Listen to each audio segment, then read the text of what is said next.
Hello and welcome to the Southern Alps. We are right in the heart of New Zealand's South Island in the Cardrona Alpine Resort, and it's conditions that people pay very, very good money for. It's what some people are calling the weekend of the season. Perfect blue skies, and it is windless. And that's what greets the competitors who are here today for the ANC Snowboard Slopestyle Finals.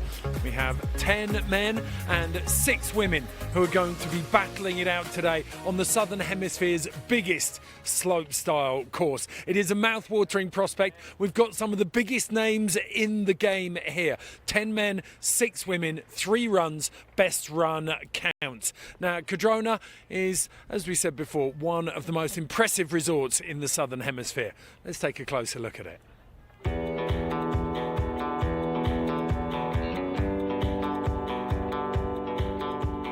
Cardrona Alpine Resort is our host mountain for the freestyle program here at the QRC Winter Games, New Zealand. Currently undergoing a transformation, the resort is home to some of the best park and pipe facilities in the world. Every year, the best freestyle athletes base themselves here at Cardrona for off-season training. It's also a mecca for recreational skiers and snowboarders coming to make the most of the extensive groomed trails and off-piste terrain. As they have been for most of a decade, the park, pipe and big air events for both freeski and snowboarding will be held here and are sure to deliver some truly spectacular winter sports action.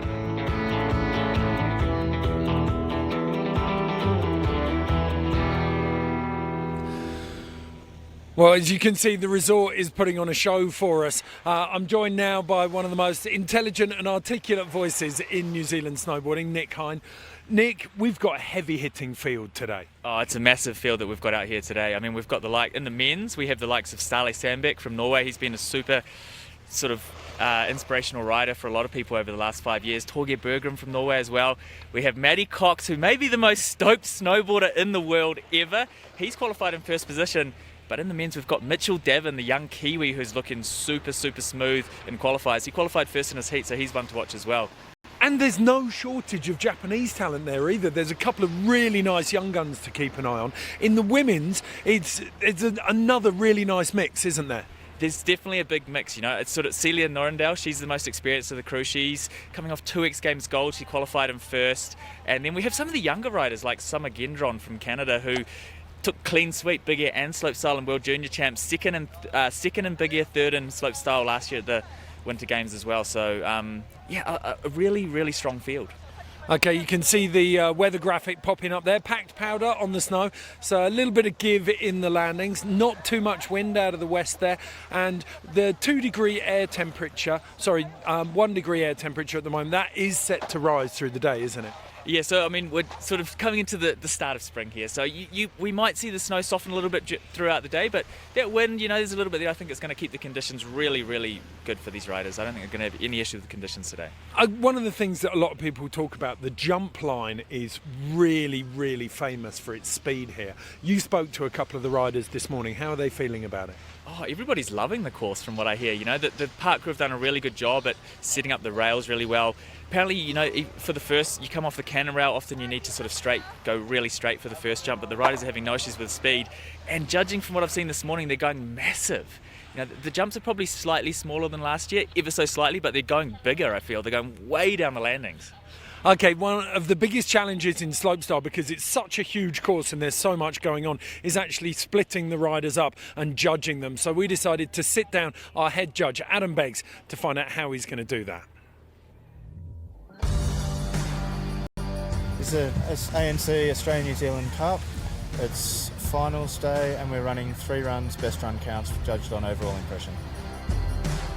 In this one we focus on execution, amplitude, variety, difficulty and progression. We're looking at how clean the runs are, how long people hold their grabs for, line choice, difficulty of line choice and combination of tricks. So the course is 3 rail features, 3 jump features. We want good good balance between the two. So we want good combinations of tricks, good spins all 4 directions, and an even balance of good rails and good jumps, not just one good trick. It needs to be 6 good tricks. We've got a really high level of field for this one. It's a lot of World Cup riders over here training, so just getting their comp legs back. So we've got half the field's probably World Cup at this one. So yeah, it's a high level.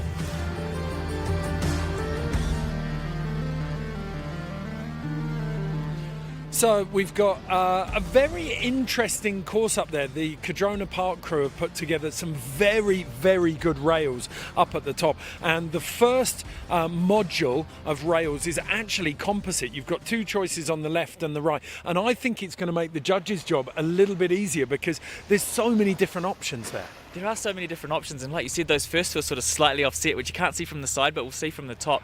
And then we're going into that big sort of, it's like a rainbow step-down rail. We've seen some crazy technical tricks already, and then we've got that big cannon rail, you know. So the jumps are super important in slopestyle, but the rails are often where we can really see that technical side of the riding come through. Yeah, that is where the judges will be looking to differentiate the most. Now we can take a closer look at the riders and hear from them before we get stuck into the action.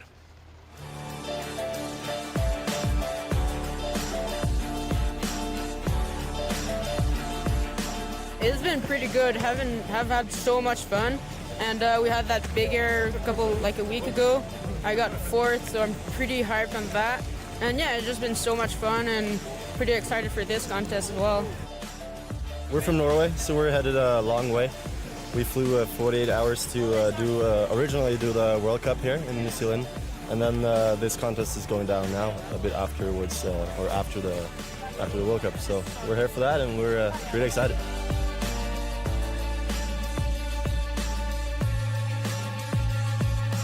The setup here is pretty good. I mean, I really like it.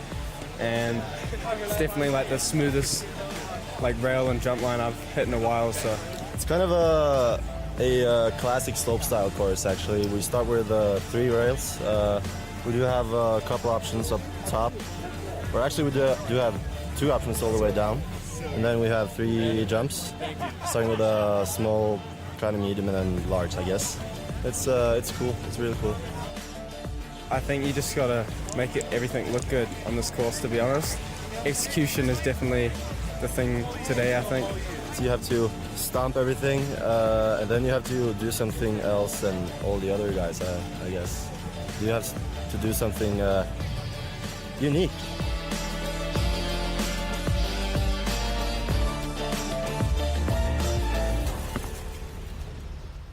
Okay, so there is the view from the knuckle of the first kicker into the second kicker. Got the forerunner ready at the top here just to go down, but we've seen the guys practicing across the course all morning, so we expect this to go very smoothly. Making their way down, we get a little glimpse. So on the right-hand side of the first rail feature, that step-down rainbow.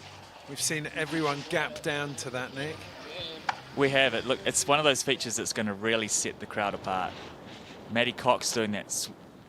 Wow, we've got a front flip from our forerunner. Basically, the job of a forerunner is to showcase what the event's about. We've got another front flip. I like to call those the tame dog because he's got that opposite the wildcat axis. Oh! Amazing! What a forerunning show we've had. 3 tame dogs or front flips from our forerunner. Proper treat. What a treat. And he measured those perfectly. He had it on lock. Russian judge would have given him a 9.9 for those. Okay, so 8 women: Yuri Yoshika, Zayu, Zhang Tong, Ren Jian, Summer Gendron, Hannah Eilitson, and Melissa Pepperkamp. And then the big dog, Celia Norendal, qualified in first place. But a couple to keep an eye on there. You mentioned them in the pre-show there, Nick. Melissa Pepperkamp and Summer Gendron, definitely. Summer Gendron, definitely. I mean, we saw her ride this course last year in the World Junior Champs, and it's just super impressive to watch her link her run together. The way that she links her jumps is just, it's world class. Okay, Yuri Yoshika of Japan, the 23-year-old regular footer, qualified in 8th yesterday. And she's got the thumbs up from the start judge, who gives her a quick knuckles. And she's dropping. Yuri Yoshika from Japan, relatively new to competition. She's had a lot of top 10 results around the world. 50-50 to board slate, just coming off a wee bit early there. And that's a little black mark with the judges already, unfortunately. Straight 50-50 on the second module. Judges want to see these rails ridden all the way through. So 2 successful rails there. Very basic tricks at this stage, but she's just warming up. Oh, cab 9! She was going absolutely monstrous there. There's plenty of speeds for these jumps. I think we've got a light tailwind, and Yuri Yoshika going into the last jump, she just losing her composure there a little bit. I mean, it does phase you. If you don't land jump 1, it's really hard to stay composed for jumps 2 and 3. And you lose your internal speedometer as well, because you know when you hit the sweet spot, you kind of get your speed right and you're working on that speed. If you miss one and try and pick it up, it's really hard. It's a total gamble because you're just going off your judgment. You're not going off what you've sort of practiced. But you could see there, Yuri Yoshika. 4.66, so yeah, she moves into first place, but she's the only woman down. So back up to the top, and we get Zhai Yu of China.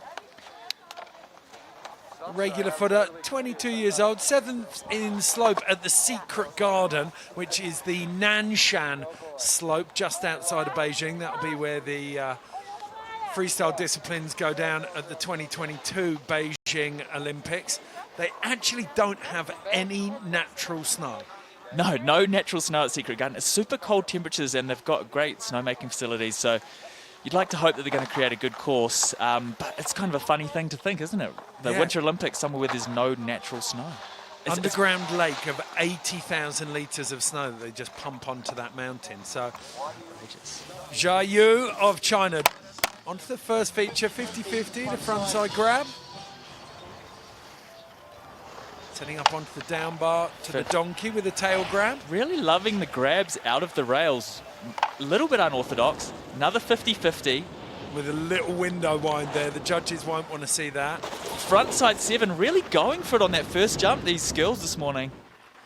Yeah, there was, I mean, as a commentator, you've got to say this. I feel like there's a very big split in the women's field.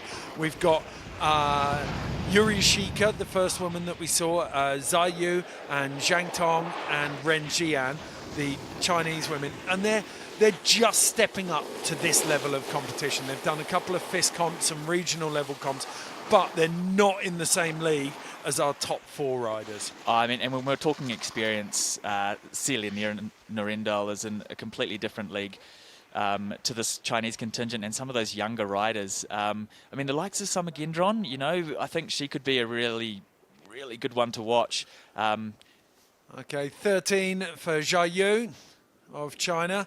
So another scratch. We got 2 scratches from the bottom. Yeah, I think there's a big chance for some of the top-end women to take some big scalps here. Zhang Tong of China, though, drops in. None of the women yet laid down a clean run, so there's a chance to really set a marker here. But we come back to that old adage that you don't want to be the first person getting a big score from the judges because they're using you as the rangefinder. Another 50-50 to grab all the way through. Just really basic rail stuff here. Okay, same trick on both rails. Unorthodox 50-50 to grab there for the Chinese crowd. Okay, now we've got a front side 180 there. Coming into the first jump switch. Just losing it on the takeoff and not quite holding it together on jump 1. Very nearly presented the heel edge to the landing then. That could have been disastrous. Yes, so one of the things that the judges will be looking for is linking those tricks together. So if you land switch stance, meaning that you're riding your board backwards into one of the jumps, you're going to need to hit that jump switch.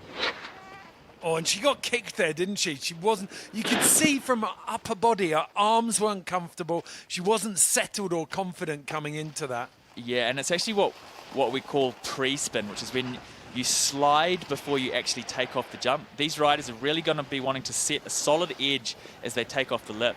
But if you slide your edge out on takeoff, generally frowned upon a little bit, and you just wash off a bit of speed and a little bit of control, and that's sort of what happened. So, yeah, not desirable, but she'll be looking to runs 2 and 3 to do better than a score of 18.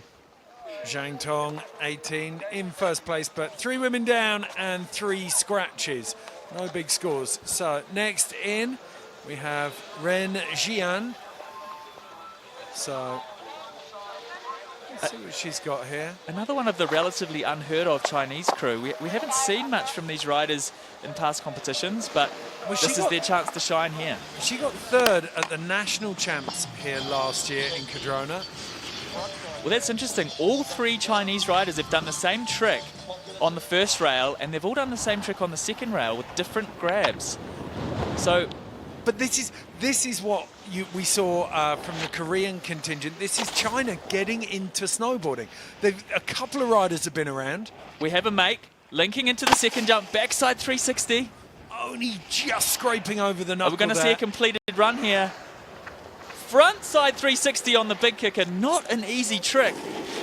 She's got her feet down, so I mean, I think it's fair to say we're going to see a first place run here currently. Yeah. Well, we've seen a run landed, so we should see something in the high 40s, early 50s.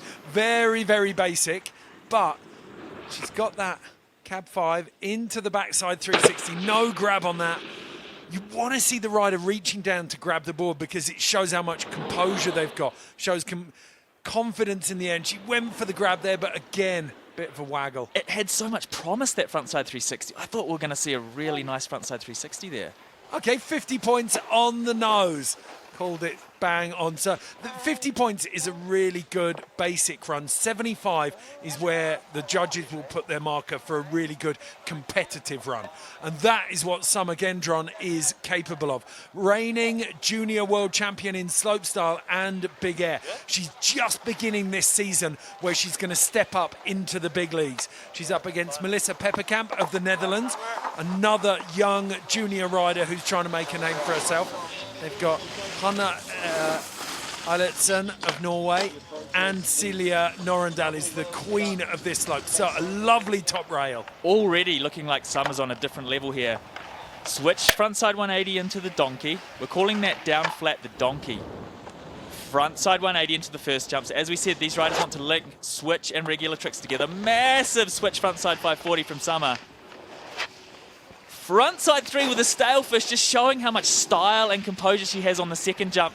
Coming into the third, the 18-year-old from Canada doing massive back 7 and just not quite getting it. I wondered for a second there if she'd gone 5 because her body position was perfect for the 5 to land. Wow, if she had got that run yet, I think we would have seen something that Celia Norendal would have been really sweating.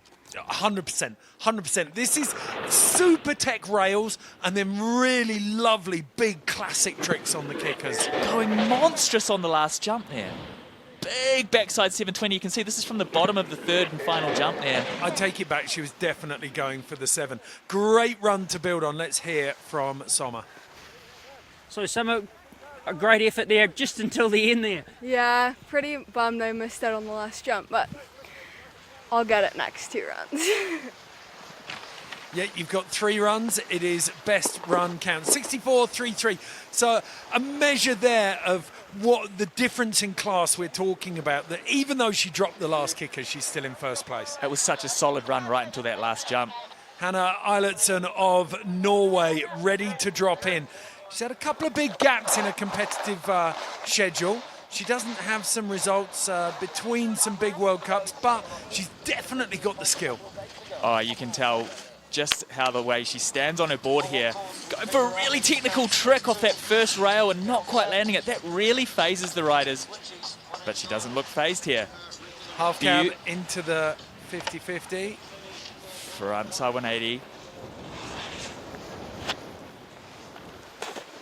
There we go. 540 on the first jump. Big frontside 360 on the second. Just not quite getting the grab as she would have hoped. And speed checking into the third jump, but still going nice and big on the back 3. We have a completed run. That was either great decision making from Hanna or it was great coaching because she shaved off that speed that had been the undoing of Summer Gendron. Was just this first trick. Great to see these ladies hitting these rails and trying some of these more technical tricks on the rails. A trick like that makes the judges sit up in their chairs. That's exactly how you want to start a run. Yeah, it's often, the riders often put a lot of focus on the jumps in slopestyle, but it's the rails that can often set them apart. Look at this, nice, tidy backside 360, just tapping the tail grab there. Quite a technical trick, but basic. Okay, were you happy with that first run? No, I kind of messed it up on the first rail a little bit. But yeah, I landed the rest, so I didn't have the best training, so I'm happy. Hopefully next run is better.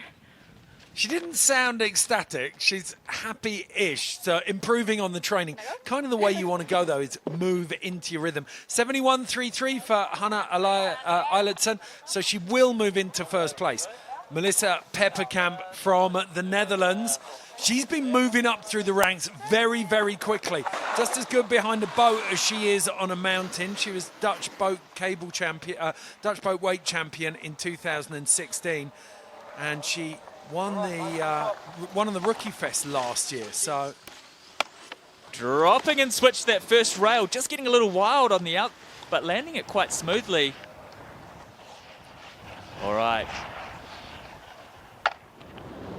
Switch 50-50 180 for Melissa Pepperkamp. Frontside 540. Actually, maybe she's regular stance. it All does right, look like she's backside regular. 360.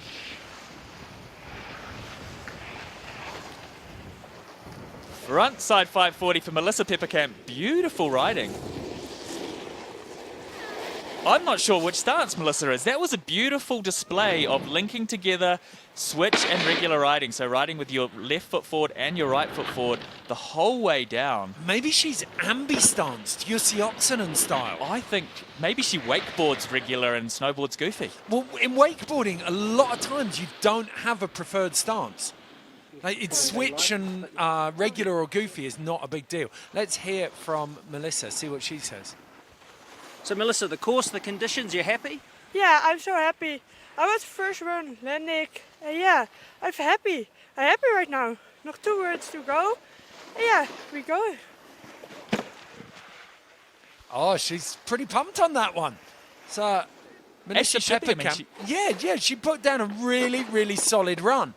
So 86.33. The judges will have exactly the same information as us. I checked through all of the bios, as does Nick, before we go. And Melissa is listed as goofy on the FIS website, which means the judges will be treating her as a goofy rider. I mean, she's definitely kept us guessing throughout that run. It means it was a switchback 3 in the middle. Which I was just about to say, switchback side 360 is definitely one of the harder tricks that you'll see done on that middle jump. I mean, sounds basic, but actually super difficult technically.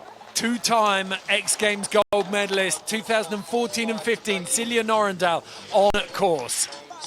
Board slide to fakie on that first. Oh, and she's come off early. That was fairly rudimentary for someone with Celia's level of experience.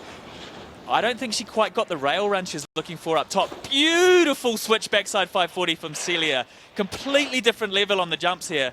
Frontside 540, Celia Norrendahl coming into the last jump. Switch, frontside 540.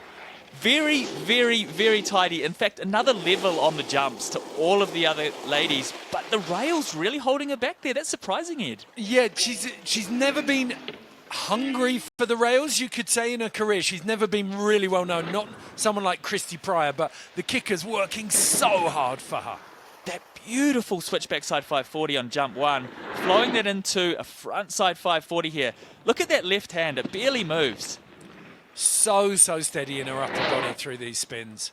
And coming into that last jump, hitting it switch front side, as we're talking about that super solid edge as she takes off. So Celia, what part of this run are you enjoying the best? Definitely the jumps. I'm more of a jumper than a jibber, so I do enjoy the jumps a lot. Okay, so 75 points flat for Celia. The kicker's working really hard, obviously getting marked down for those rails at the start. Was no grab? You can hear her talking to one of the riders down there. So first run done for the women. Melissa Pepperkamp leads with that switch backside 360. Celia Norrendahl tucked in just behind her. And then Hannah Eliason, Summer Gendron, and then those rookies, the 3 Chinese and the Japanese rider, trying to push their way up at this level. Let's take a look now, though. We move across to the men's side of the draw, and it is an absolute banger. Real mix there, Japanese, Canadian, 3 Norwegians tucked in the middle, and then a New Zealander and an Australia will drop last. Those are your 2 top qualifiers, Matty Cox and Mitch Davin. But we're going to kick off now with the young Japanese rider.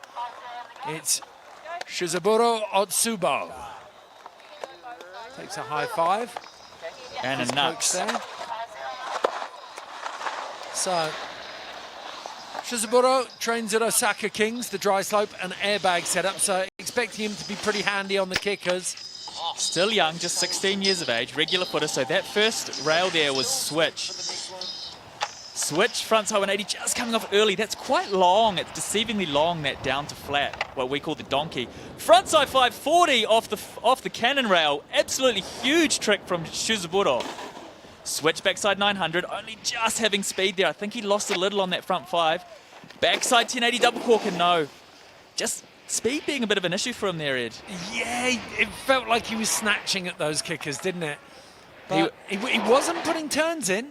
I think if he can get that frontside 540 off the cannon a little cleaner in his next run, he's going to have way more speed for jump 1, which then it's just a domino effect. You know, if you land first jump smooth, look at this, frontside 540, that's not an easy trick to do. Well, it was actually frontside 510, wasn't it? You called it. That cost him a bit of the run-in speed, and then he had to fight for the back 9, which meant that he just didn't have the speed here either. So, a couple of speed issues for Shizaburo there, but he's definitely got a run that's going to put him in the mix. 25.66 is the first run score, but we expect to see much better when he lays that run down.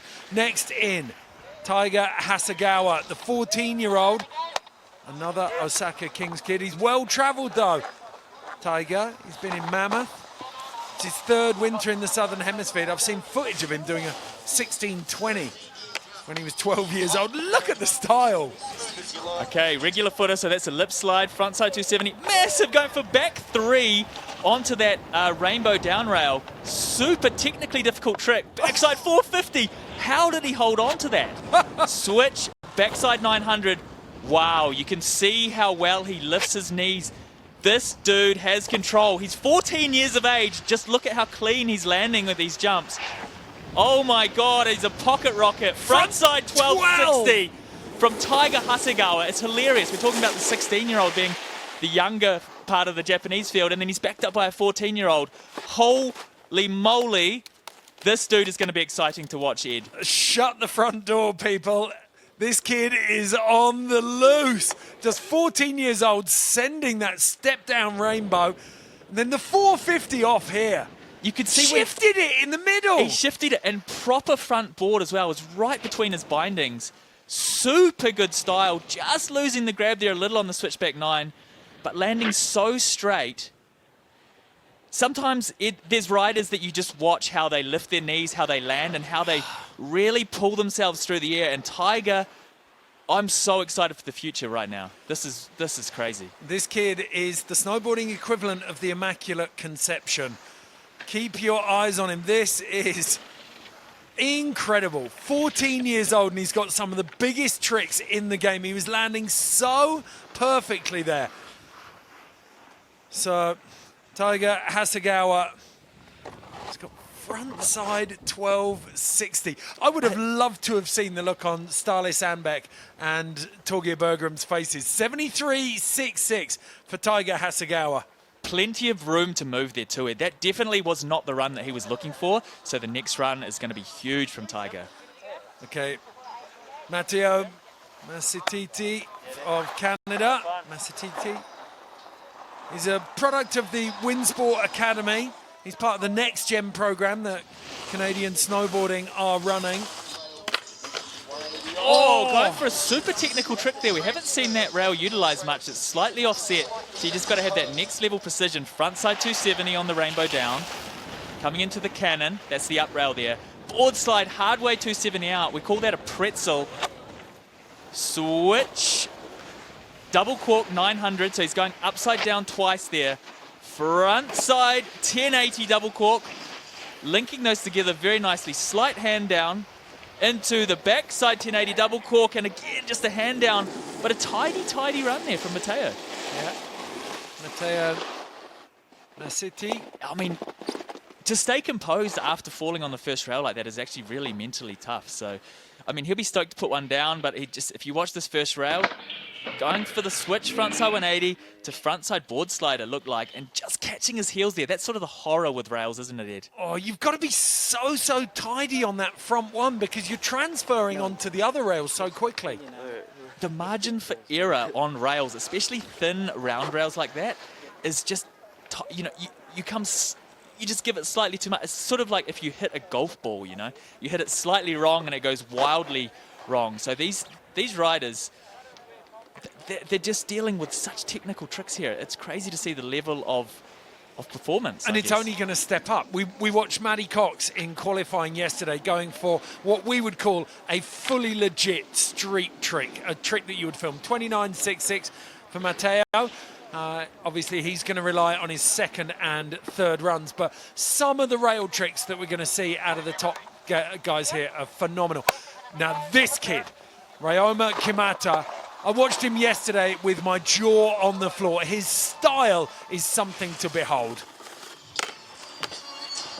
Board slide 270, using that offset rail there, regular footer from Japan.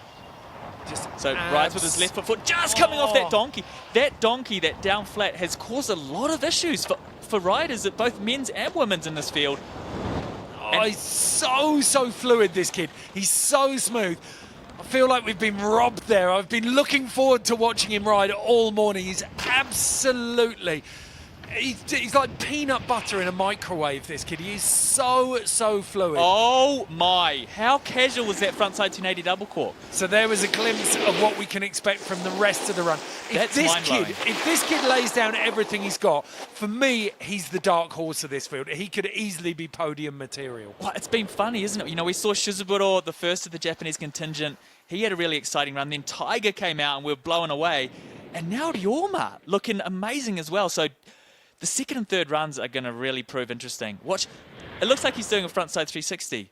Boom. Oh, yeah. Nice and casual frontside 1080. The best part of that for me was the trailing arm. It was hooked. It was kind of like he was doing some shadow play, the crow or something. It was absolutely the best signpost of how comfortable he was. Okay, right. Back up to the top, and the first of those Norwegian heavy hitters, Ståle Sandbæk. He's come painfully close to Olympic medals. He's at a couple of fourths.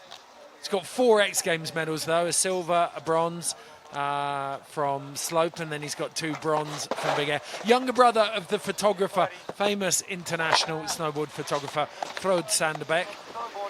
And I think he's a large part of what developed the legendary Ståle style. Beautiful. Going for what we call a change up there.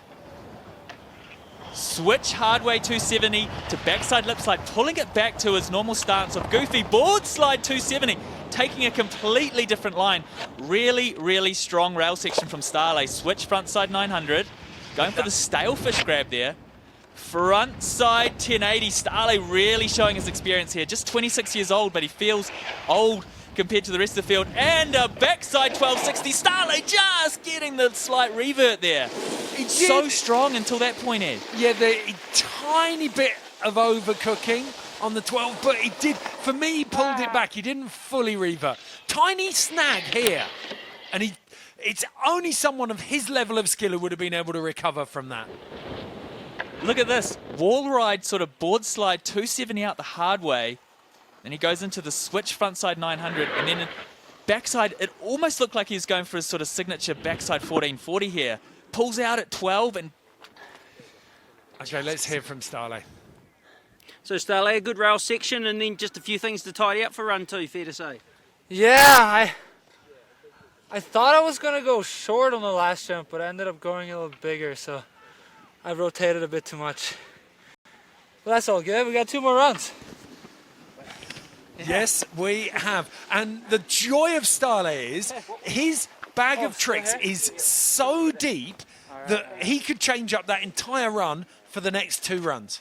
Totally. He can spin every direction, and I think, I thought he maybe was going for the 14. I think he's going for the 10, overcooked it to 12 on the last jump. And as we said, these riders have been going massive on that last jump. Okay, so 81.66 Starley Sandbeck I'll take it. He says he'll take it. Yes, you will, Starley. Judges loving that one. I thought, I wondered how much he was going to get penalised for that little revert. Now it's the turn of Isaac Ulstein. He's one of the young Norwegian riders who sat in the shadow of what has undoubtedly been Norway's most powerful generation of snowboarders, made up of the likes of Ståle and Torgeir Berggren. But he's making his way out onto the course now. And what a way to start things there. Beautiful backside 270. This, Isaac's had some great people to look up to. Backside 630 off the cannon. By far the most technical and beautifully executed trick. Wow. This is Norwegian snowboarding at its finest right here. Frontside 1080 tail grab. Backside 1260 with the melancholy. This run right now is on another level. Oh, he's caught on the takeoff, but he still got it. How did he do that? What on earth? I reckon he was playing Monopoly last night and he got a get out of jail free card. That was phenomenal. Wow. If we just watch how clean this backside 270 is, then he follows it up with the frontside board slide 630 off the cannon. Absolutely huge trick. And that melon grab, you gave it its full name, the melancholy. It's the opposite of the sad on the frontside wall. That is an awesome trick too. The frontside spin with the nose grab. And you can see him really pulling on that nose, really showing the style. Backside 1260, the first 12 we've seen on the second jump. Thus far. Switch or backwards and hangs up into that. Somehow holds on to it. What on earth? The switch 12. It's like, how did you hang on to that? That was exhausting. It was fast out there, but I managed to put one down. I'm happy about it, yeah. Okay, going to be very interesting to see what the judges make of this, because Ståle's was all flow. It was big and smooth. Felt like Isaac was fighting more for this run, but technically it was more impressive. Definitely, and you could see the power when he really took off on those jumps, and he's really just holding on, getting a 12 on that second jump. It's not a huge jump for a 12, but there's plenty of space there. You could really see him fighting for it, and then just catching an edge on that last jump it's scary. Wow, 76.6. So the judges going for execution. Most definitely. That's the message we got very, very clearly between those chalk and cheese runs of Ståle Sandbeck and Isaac Ulstein. Now it's the third of these Norwegians coming in, Torgeir Berggren, one of the first guys to get a triple 1620 down. I watched him do it in North Star in 2013. Goofy footer, so board slide. Pretzel 270 out there, so spinning the opposite way out of the rail to what he went in. Oh, switch frontside 270 into the donkey. Very, very technical trick. And from what we've seen so far, these judges are really rewarding different rail lines. Switch slip slide 270 on the wall ride. Switch frontside 900. Coming into jump 2. Frontside 1080, so composed. Landing it super easily. And into jump 3, backside 1260 with the nose grab. Just maybe not landing exactly how he wanted, but a beautiful, clean run here. I think you're being really cruel there. For me, he killed so much speed on that third jump. That was incredible. That switch 270 through that donkey, you've got a kink there, so you've got very, very hard trick going blind through the kink there. And if you don't know a snowboard, you've got razor-sharp metal edges on each side, so it's pretty difficult to catch your edge, pretty easy, to catch your edge in that kink. And then backside 1260 with the nose grab. So if you grab the tail or nose of your board, the judges are going to really reward you because it just makes it a little bit more difficult, and Torgeir doing it with style. And Ståle had a way worse revert than that, and they didn't punish him. Let's hear from Torgeir. So a good solid start. What to improve for run 2? It was execution was all right. I just need to step it up a bit technically, I think. But it feels good to put one down for sure. Okay, and that is a mouth-watering prospect. He's going to step it up technically. I thought that was extremely technical. The switch 270 through the kink. Oh, and that, for me, this is just beautiful. You've got Ståle Sandbeck and Torgeir Berggren really a masterclass in technical, fluid, stylish snowboarding, and it's going to A start. bit of a rough practice. It was good too. I don't know if you haven't done anything in practice. It was good. Oh my goodness, that's just a terrifying thought, isn't it? That he comes out and he can lay that down. But I think I was going to say it's going to rub off on everyone else. I think they've really set the bar here. That's good. You're right, Nick. 87, so he comes in 6.33 points above his countryman Ståle Sandbæk. But now we come to the top 3 qualifiers, so it's only stepping up from here. Hideoki Kunitake of Japan, ready to drop. Goofy footer from Japan. Now, he learned a switch frontside 1620 on the big air jump about 10 days ago. Coming out of the first rail switch. Switch 270, coming out forwards. So if these riders are pulling the trick back to their forward stance, super technical, super difficult. Backside 360, keeping it a little simpler than his teammates up there on the cannon. Frontside 1080 double cork. So solid.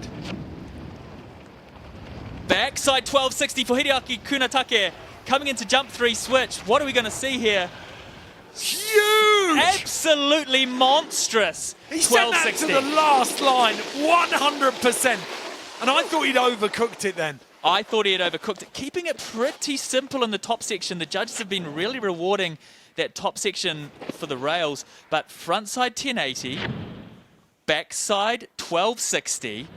So we're talking back-to-back 1260s here, Ed, and both were executed beautifully. The judges are going to really reward that, aren't they? Oh my goodness, it's going to start getting really congested up at the top here. There was a little bit of Travis Rice in that last hit, sort of an Indy 2 nose grab. Tell me about it. Were you happy with that? Yeah, so happy. Good. So good. Yeah, you should be happy with that one, Hideoki. He got a second here at the Big Air World Cup last year. And he got a third at one of the World Cups during the Northern Hemisphere season. Looking so smooth. He really is the whole package, isn't he? He really is. And I mean, jump-wise, I think we're looking at the best jumps that we've seen so far. Frontside 1080 double cork, backside 12, switch frontside 12. So linking those two 1260s together is huge. It's just, I mean, if we're getting, pedantic, the rails. Starley and crew had a better rail section. Well, you have to be, because that's what the judges are going to do on it. We're not being disrespectful at all here, but the judges have got to sit down and say, okay, whose run is better? And that's the exact conversation going down as we speak in the judges' cabin. Is his rails are weaker, but we've seen the most technical. It's got to be somewhere in the vicinity of Ståle and Torgeir. No, the judges have punched him up. And Hideoki Kunitake takes the lead on run 1 with a 92.33. And already, with 2 riders still to drop, we're in the 90s. Wow, what a show we are having put on for us here today. And Mitchell Davin, the young Kiwi. Look him up on Instagram. His name's Steez McGee's. Well, he stepped up his second run in qualifying yesterday and posted the second highest score. Can he back it up today with a performance? Front side board slide, backside 270 out there. Now, composure is the name of the game here. Looking like it's just so easy for him. Lip slide 270, super difficult trick there, coming out the hard way. Switch frontside 1080 double cork, beautifully executed from Mitch. The judges will be loving that. Switch, backside 1260, just monstrous from Mitch. How did he hold on to that? His knees must be ridiculous. Massive back 10, Mitchell Davin putting down a beautiful run here. The young Kiwi really showing why he's qualified in second place. 17 years old, out of Auckland, grew up in Snow Planet, started coming down to Cardrona to start measuring himself against the kids on snow. And oh my goodness, does he measure up. So difficult. Switch frontside 1080 double cork. So the judges will be looking and pushing that into the switch backside 1260. Switch backside being the most technical of the 4 directions to spin. He dealt with that landing so well. He really did. And then sent that one to the moon. A very impressive run. If we look here, he's about 3 lines down. Absolute knees of steel. The judges are going to love it. Okay, Davin, a very good solid run. You've got to be happy with that. Yeah, I'm pretty hyped on that one. Yeah, I think I can probably clean it up a bit, but still pretty stoked on that. So yeah. Yep. Okay, the judges' brains are going to look like Smithsonian supercomputers trying to run enormous equations right now. There'll be smoke coming out of the judges' booth because the last 3 runs we've seen, Torgeir Bergrim into Hiroaki Kunitaki and now Mitchell Davin, those 3 runs are very, very big and they're running out of room at the top of the scoring scale. They certainly are. And I mean, if we're putting Mitch next to Hiroaki, for example, rail-wise, I think we're pretty similar technicality, you know. Mitch's trick a lot more difficult on the up cannon. And Mitch going switch frontside 1080 double cork, you don't see that. It's really hard to go switch to but switch backside. We heard Adam Beggs talking about it in the pre-show. They want to see riders spinning as many different directions as they can, and switch backside is the most technical, the hardest rotation. Totally, and it always scores well with the judges because it's so damn difficult. But Mitch made it look so easy, especially going that big on jump 2. How do you land that far down? I guess having 17-year-old knees helps. Okay, I think we've definitely got at least one judge melting down when it's taking this long for a score. Whoa! I was not expecting that. 74.66. Maybe a little ragged in some of the rails? Maybe that top section let him down a little, and maybe just that last jump, you know, he went massive, but he just sort of potentially let go of his grab a little early. But who have we got at the top here, Ed? The most stoked snowboarder on earth, always, Matthew Cox. 2 million cubic litres of froth packed into one Australian man. This is Matty Cox. We need a rider mic on this kid. He is so excited. Oh, showing ways in the #1 spot there. Switch, lip slide, 270 out. Switch, hard way. Really putting it on the line there. That trick is so difficult. Switch, hard way, backside 270. Oh, and he's putting this one down to experience, I think. Backside 900 from Matty. Having missed that step down rainbow. Switch back 12 from Matty Cox. We haven't seen him do that. He's just thinking, all right, well, how can I use this? Am I going to just do my step up run? Cheeky wee hand drag there. The layback mute over the knuckle. Yeah, the hardest trick, we discussed this beforehand. So we talk about frontside and backside rotations. If you're on a jump, if you open the front of your body to the landing... Missed a little bit of light and tang, a little bit of zest, you'd say. We'll go live soon. No, sweat. He missed a little bit of zest, he could say. Well, the kickers, he was looking good where he put it down. He just slipped out on the switchback 12. But it was that rail up at the top that he struggled on. Okay, Matthew, what happened, mate? I was going on the teardrop. I went in with switchback 2, but I just missed the whole rail. There was no, zest. I need a little bit more light and tangy for my second run, I reckon. That'll definitely get it going. So hopefully we can get that light and tangy, a little bit of extra zest on it, and then we'll be good. Oh, he's loving the zest this morning, isn't he? You need one of those little curved that does graters. about right, yeah. Then you'll get a bit 16.6, I'll more give it to him. zest. That was not a good run. Okay, to the backdrop of the frother, these are the scores. Hiroaki Kunitaki at the top, Torgeir Bergrim and Stale Sandbeck just behind him. Mitchell Davin very much in contact with the podium. And then Taiga Hasegawa, the young 14-year-old Japanese rider, blowing minds out here. Phenomenal first run from the men's slopestyle. Certainly, we've seen a little bit of everything. In the women's and the men's, we've seen some really strong riding. All right, first to drop in the women's second run here at the FIS Snowboard Slopestyle ANZ Continental Cup is Yuri Yoshika. Score of 4.66 to beat. She'll be hoping to land this run, Ed, top to bottom, and then she'll be happy. Okay, so we said it at the end of the last women's run. We've got 4 riders who are definitely stepping up to this level for the first time. And Yuri Yoshika is one of them.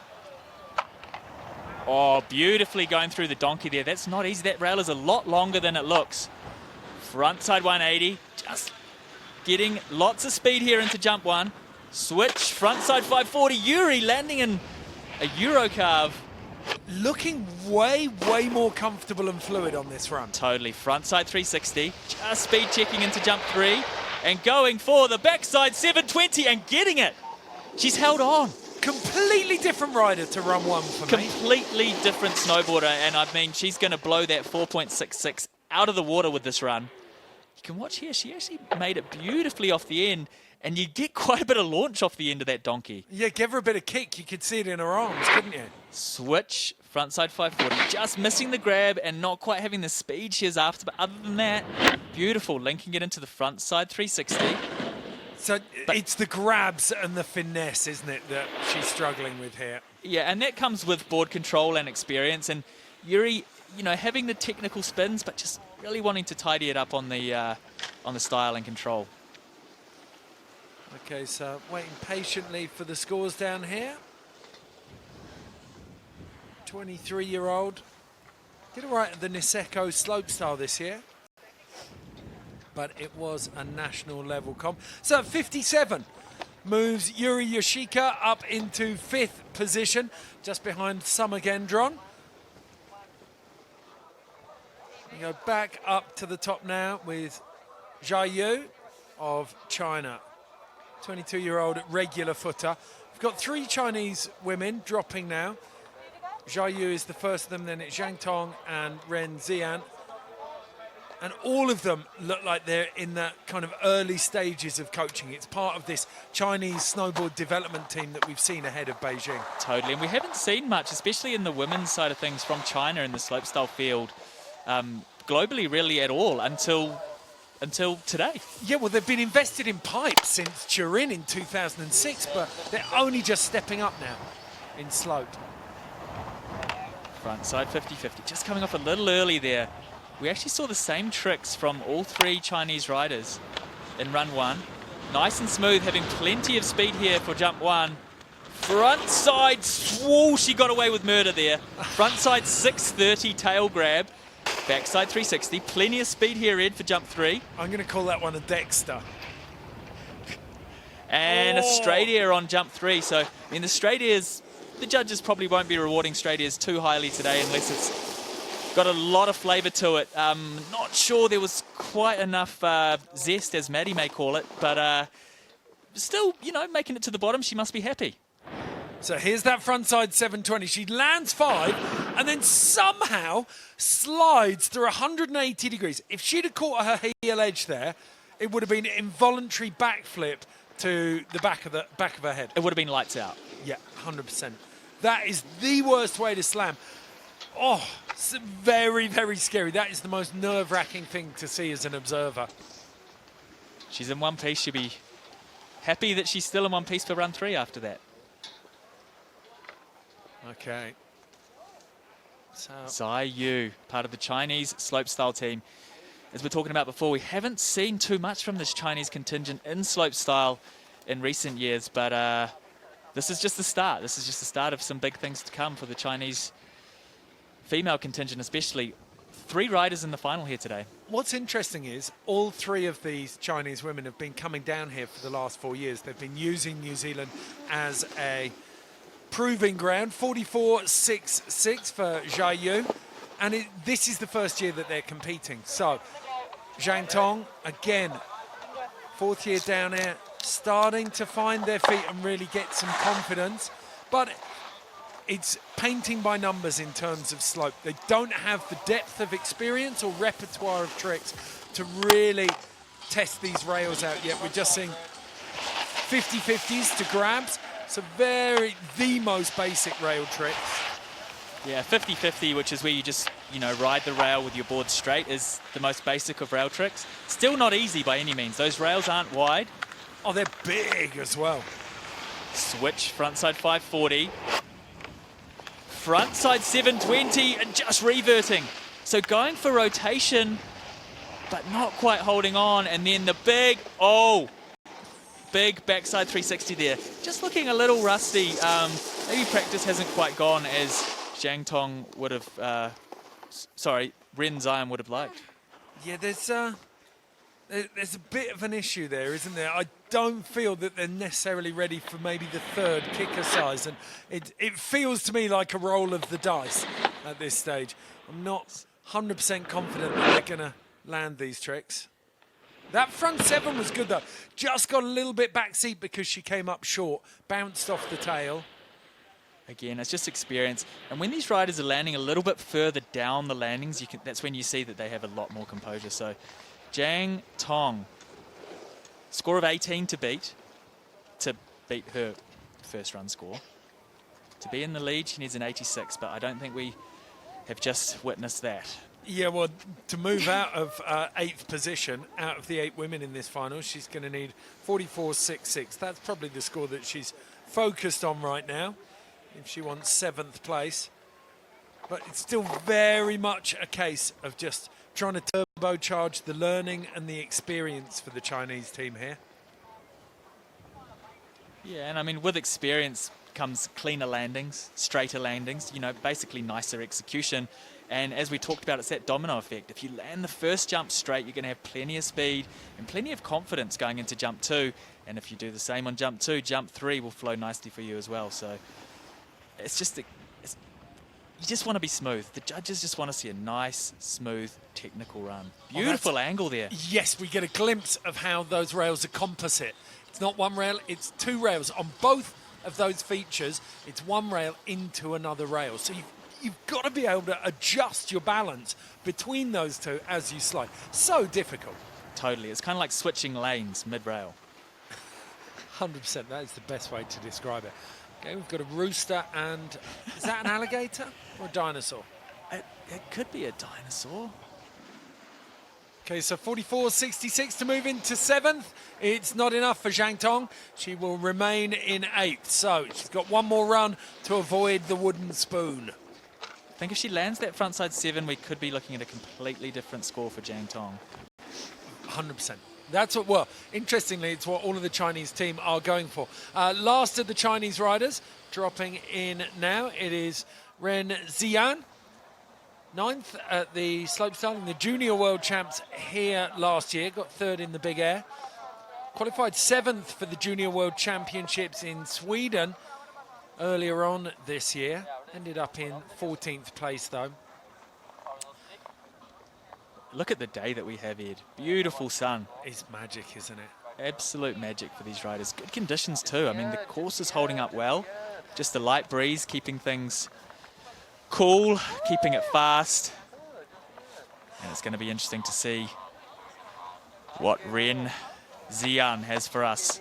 Having a little chat with the start judge, who very wisely is using a merino face warmer there to keep himself nice and warm. I'm going to go out on a limb here and presume we're going to see a 50-50 to grab out on the first feature. Hold the front page. We've got a turtle who's about to get the camera out and film the rooster. Gloves are coming off. Ooh, he means business. So, if you're ever interested in coming to Cardrona, the chairlift offers the best seats in the house. Oh, wait a second. Yes, indeed. We are seeing style at its finest here. Oh, no, this is rooster steep skiing.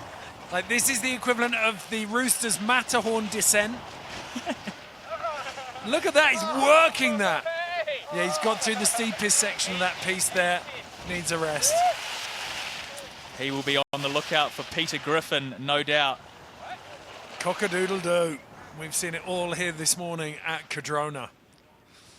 So, slopestyle course, resplendent. Tiny bit of breeze on those knuckles. Oh, we've got a course hold as well. Graphics just come up. So that wind obviously firing over the knuckles a bit stronger than it looks. We're getting some beautiful angles here, and you can sort of see exactly what these riders are contending with. Only 3 lines coming off that offset feature at the top there. And you can see there's an angle just before where we sort of saw the chairlift disappear through the landing of the jump. So you can see how steep those landings are and just how much speed these riders are taking into these jumps to clear them, because they're not small by any means, are they, Ed? Okay, Ren Xian of China, ready to drop. She sat on a lovely round number of 50. Score to beat is 75, so it's still well within everyone's reach. All you need is a really good, clean, technical set of rails and a clean set of heels on each of the 3 landings of the kickers. 50-50 frontside grab out. Coming into the donkey, that's the down flat 50-50 to Mellon, grab out. Very clean 50-50s. Another 50-50 to frontside 180. Ooh. And landing that nice and straight, so plenty of speed into jump 1 here. Going for the exact same run as her fellow teammates. Holds on, tucks up and just creeps over the knuckle on the second kicker. Backside 360 and now spinning frontside off the last. Frontside 360 and holding on. So cleaner than her first run edge. She should be looking for something a little higher than 50 here for sure. Yeah, I don't think she can go any further than 60 for me with that level of technicality. But having got this run as good as she can get it potentially, where can she send it? Where can she improve? Well, she can definitely improve on the grabs, and she can definitely go bigger on both the first and second jumps and the third jump as well. So the frontside 360 on the last is a pretty sick trick. We just want to see her go a little larger. Okay, 52, tiny improvement on the first run score of 50, but it doesn't change positions for Ren Xian of China. Now up at the top, Summer Gendron of Canada. Had a really fruitful year. As we said earlier on, she went out to the Junior World Championships in Sweden at Clapham Resort. Clean sweep. Yeah, first in the big air and the slopestyle. But you're in one generation of riders there. The moment you step up to international competition, you're up against everyone from the veterans like Celia Norendal, who is currently leading on a 75. So that is what Summer Gendron has a sight set on. Awesome. 50-50 transfer on that first rail. Backside 180 out. Coming in switch. Frontside 180 into the donkey. Very technical top section from Summer. 50-50 frontside 180 for the 18-year-old. Goofy rider, so coming into jump 1 switch. Switch frontside 540, just going a lot bigger than the previous riders we've seen. Frontside 360 with the Stalefish, just all about that style. Showing she can mix it in the open division here. Summer Gendron, backside 720. Oh, she's done it again. Sat down again. Oh. That run was even better up to that point. Oh, I was loving that frontside 360 Stalefish, Ed. Oh, she'll be so disappointed with that because everything we're about to see on the replays from up at the top was mint. Oh, and it just didn't make sense. She was so composed through that backside 7. Look at this. Very nice. If she just got probably 7 degrees more of rotation, she would have nailed it. Some are very smooth just until the end again. Yeah, just missed it again. Got to go a little slower into that jump. Hopefully I'll get it next run. Okay, so I love that. The first stage of that jump, I said to myself, this woman is going to step up. 64.66. So it does improve by a third of a point, but it's not enough to change the position. She's left with a tough decision going into run 3. Does she step it up or does she try to nail that run? Yeah, so Hanna Eilertsen gets a little hug there from current leader Celia Norendal, who no doubt is acting as mentor for the young Norwegian. She's got some lovely rail tricks on the first run. Beautiful style there on rail 1. Maybe the nicest rail trick we've seen so far. Into the donkey. Half cab. Front side 180. Cab 5. Jump 3. Front side 360. Plenty of speed here coming into jump 3. Big backside 5-4. Backside what? Backside 630. Pullback. Wow. Okay. Something must have gone wrong. I think she went a little bit bigger than she thought she was going to, and she just over-rotated that. She put it down on her heels and on her toes and couldn't kill the rotation. Sound effect on there is the best indicator of how big the gap is between those rails. And how much control she had. Okay, so she started in the backside 540 cork and then went into a backside 3 or backside 7 cork halfway through. So one more run to go. What do you think you have to tidy up? I don't really know. I'm going to figure it out now. Okay. 69.66. Yep. So a decent score there for Hanna. It's lower than that first run score, but she's got a long way to go. Melissa Pepperkamp. Now, Nick and I have been having great debates about this. She's listed as riding goofy, which is right foot forward, but she is so comfortable riding left foot forward as well. We're calling her ambi-stanced, and certainly the judges have marked what could be quite a basic trick, the second jump in her run, as a switch backside 360, but you watch it and it certainly doesn't look like a switch trick. Here she is dropping regular. 270 out.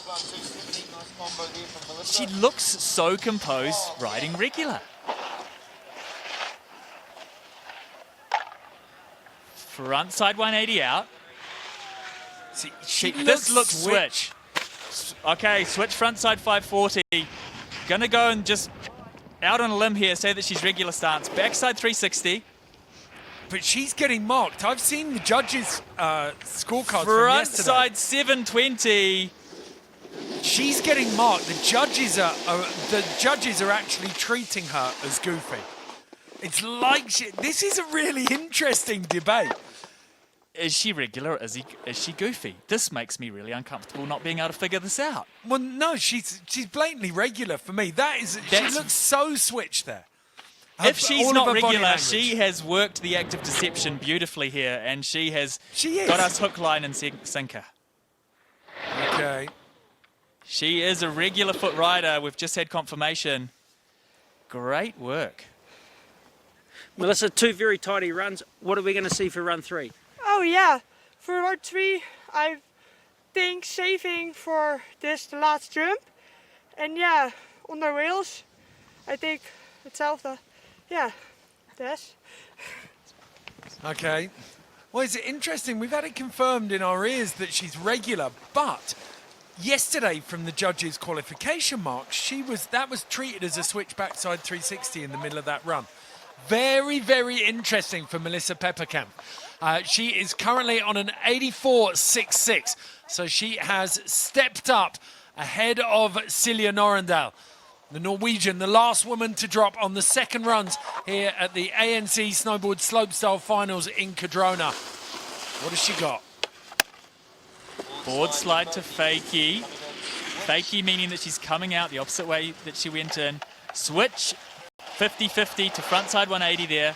Came off a touch early. Touch early, frontside 180 off the cannon. It's been the go-to trick for these ladies here today. Beautiful switch backside 540 there with the mute grab. Front side 540. Silja Norendal coming into jump 3. Switch, front side 540 with the tail grab. By Celia's standards, that was a stock run, but no mistake, it was beautiful. Apart from coming off the rail a touch early and maybe not having the grab on the third jump all the way, I think that was near as damn it immaculate. It's awesome to see Silja going for a different range of grabs here, the tail grab and the likes. Well, first time here. Yeah. Silja, Awesome. tell us about that. You happy? Yeah. I kind of want to step it up on the last jump a bit, but I'm just having fun. It's a nice day and I'm enjoying it. There you go.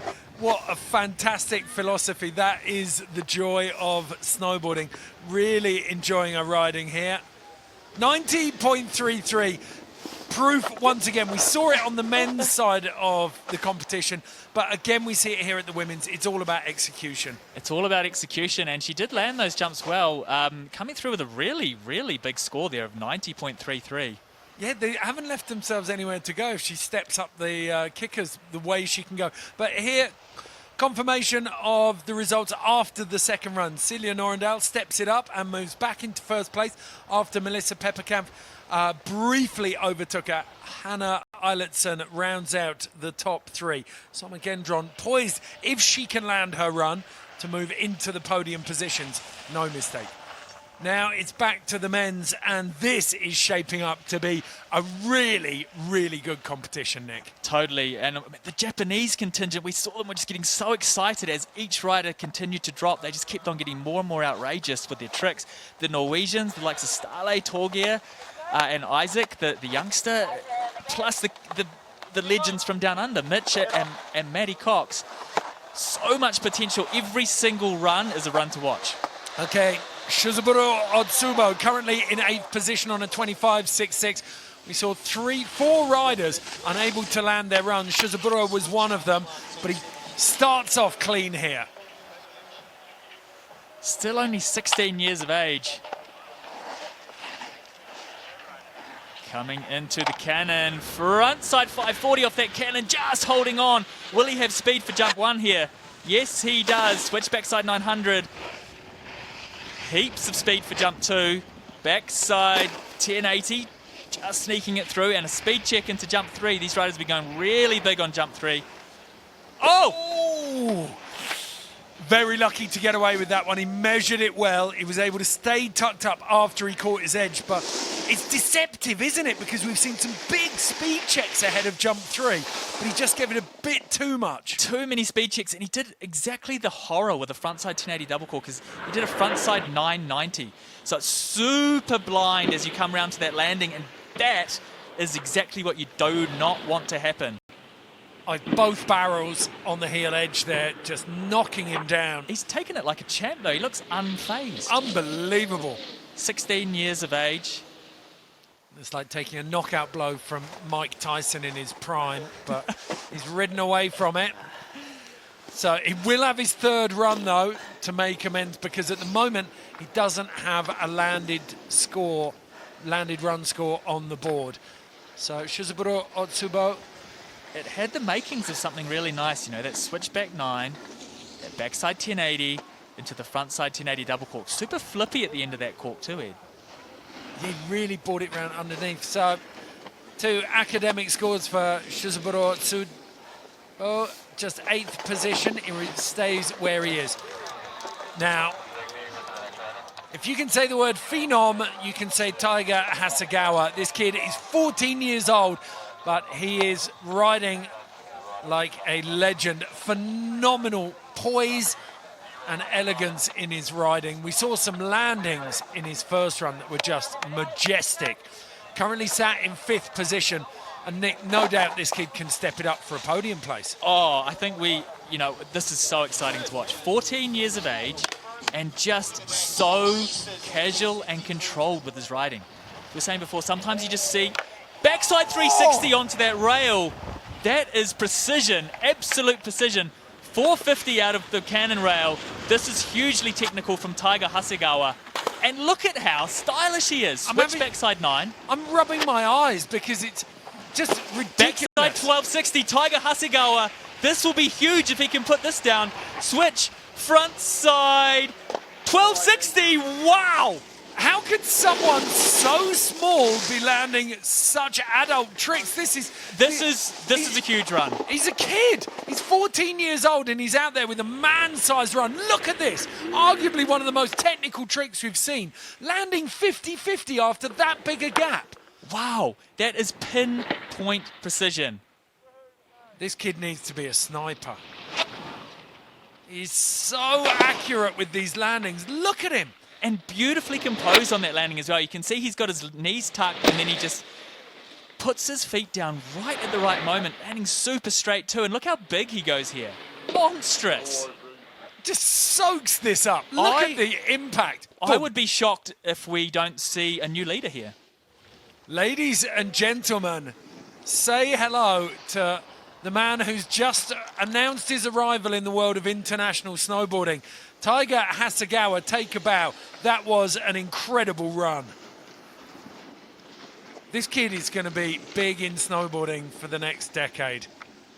Very, very, very exciting to watch. Taiga Hasegawa, 14 years of age. If you've got this many tricks at 14, think what he's going to be doing at 18. This kid is probably going to have quads on lock in the next 2 or 3 years. You would have to assume it. You've got to. Look how big he can go on a jump already. He had enough room for a quad there. And you could see how much air awareness he had on that switch frontside 12 because there's not hair out of place on a landing. He knows he's making every single one of those tricks. That's blown my mind. A little bit of my brain has melted out of my ears. I'm sort of lost for words here. 85. Okay. 85 flat. He pushes up 2 spots ahead of Stale Sandbeck, just below Torgeir Berggrim. So that gives you an idea of just how good that 14-year-old is. He's sandwiched between 2 of the Norwegian heavyweights of slopestyle competition. Oh, I need to take a breath. Back up to the top. It's Matteo Masiti of Canada, part of that next-gen Canadian snowboard crew. Oh, super technical. The most technical trick we've seen at the top there so far. Switch frontside 180, frontside board slide 270. Just coming off early. But he met that rail at the top perfectly. Got the speed right. Hardway 270 out of that rail. Switch frontside 900 double cork. So that's 2 flips and 2.5 spins. Frontside 1080 double cork there on jump 2. Slight speed check, coming in backside to jump 3. Backside 1080 and landing that clean, super clean. Okay, so Matteo with a really, really solid run there, but you've got to say, it's the worst time to go because he's just gone behind a ridiculously technical run. The judges, this is a beautiful run, but the judges can't help but be underwhelmed by it technically. Yes, I mean, started off super strong there with that really technical top section, just coming off slightly early on the teardrop rail. But look how nice this frontside 1080 double cork is. Lands it super straight and links it up with the backside 1080 double cork. So maybe not quite the rotation. So Matteo, solid run. What were you happy with especially? I was just happy to put one down. Now I have the third one to just kind of go all in, I guess. I'm a little bummed on the cab 9, but stoked overall. Yeah. Okay, what do you make of that, Nick? Yeah, I mean, he seems slightly underwhelmed but happy, I think is the way to put that. It'll be interesting to see where he can send that. 72.33. So, as you mentioned, it's definitely a tough act to follow. Oh, so hard. Now, he didn't get the run he wanted first run. He sat on a 12.33, but Ryoma Kimata is so stylish. I called him out. There's a style legend in snowboarding, Brian Iguchi, and he's like a young Brian Iguchi. All right, opting for that right-hand feature at the top there, those offset flat bars. Oh, that's technical. 180 in, opposite way 360 out, and now we've just seen a half cab into 50-50, 450 out. Switch frontside 900 double cork, so clean. Backside 1080 double cork. Maybe the cleanest landings we've seen of anybody here today. Oh, front side 1440 triple cork from Ryoma Kimata. Oh, Ryoma Kimata absolutely coming through there. Huge, absolutely huge. The joy of this for me, the top section, it's like we're watching in slow motion. It's phenomenally smooth. So he's matched this incredible style up at the top on the rails with the biggest, most technical trick we've seen so far today. It is a stunning run. The judges they'll be frothing on this. They will be. And just the landings. When you land that deep and that straight, and then you link it up with a frontside triple cork 1440, such a blind landing. So difficult to do, and to land that well. The judges know they've just seen something very, very special. I'm going to claim this. I called him out as my dark horse at the beginning. I heard that. Difficult because Hideyoki Kunitaki was super technical top to bottom. This was all based around the triple on the last jump for me and those very technical, very smooth rails. Maybe not super tech rails. Yeah, what are you calling, Nick? Well, he actually did some, that frontside 180 to switch frontside 3 off the donkey. Super technical. He just made it look easy. Exactly. Okay, so let's go through the scores. Podium position, he needs an 85. I think he's well above that. Torgeir Berggrim, second in 87. Hideyoki Kunitaki, I think that's what he's going up against really and legitimately, and that's a 92.33 for the lead. Oh, this is starting to get really, really tight at the top here. And we've got the pedigree and depth of talent in these riders to really send this final into the stratosphere. An ANC comp, and it's on fire. It's actually mental. We've seen some of the world's best riders come down this course here at Cardrona over the years. That's one of the smoothest top to bottom runs I think I've ever seen. There was not a jitter. That is an incredible accolade. Nick Hine has seen absolutely everything there is to see at Cardrona, and he is calling Ryoma Kimata's run the most flawless he has seen on this course. Tell you what, Ryoma's got a hell of a poker face as well. He's let absolutely nothing go here. Couple of blinks coming in, maybe that's his tell. It was just smooth, wasn't it, top to bottom? The judges have given up. The judges have had enough. Well, they're making Ståle Sandbäck wait at the top, one of the true legends of snowboarding. Silver medal in Korea at the slopestyle, only just missed out on the gold to... Oh, hold on, here we go with the scores. 93.33! We have a new leader, Ryoma Kimata. I tell you, the poker face is still in contact. Even after being in number one position, he is not giving anything away. If there's one man here who can do an equally smooth run to Ryoma Kimata, it is Ståle Sandbäck from Norway. Well, the judges, we've seen already, they're loving the execution, and it's something that Ståle Sandbäck has by the bucket load, is absolutely flawless execution. He'll play with this course like a tiger plays with a gazelle. Yes, and you can just see him holding and poking off that rail. It's those little extra bits of flavour that Ståle has. The judges will be absolutely lapping that up and loving it. Was it halfway 270 to back lip? It was. Switch frontside 270, backside lip side. Just too much there. Went too big. He was enjoying himself too much, making it look too easy. Ståle's had a really difficult time over the last 3 years. He picked up some niggling knee injuries 3 years ago, and he tried... Oh, he's gone off course and he's decided to go up the back there. Well, it is a fun run, isn't it, that rail line beside the course there, Ed? Oh, there it was. That had all the makings of a make. Yeah. Just a little too much. Well, was that cab 10? No, that was front side. Yeah. He does it beautifully too with that front side grab. Does a good wee poke out with his front leg too. So much style from Ståle. 19.33. That run he will not be too stoked on, but he's got another one to make it up. Yeah, he's got that 81.66, which has currently got him in 5th.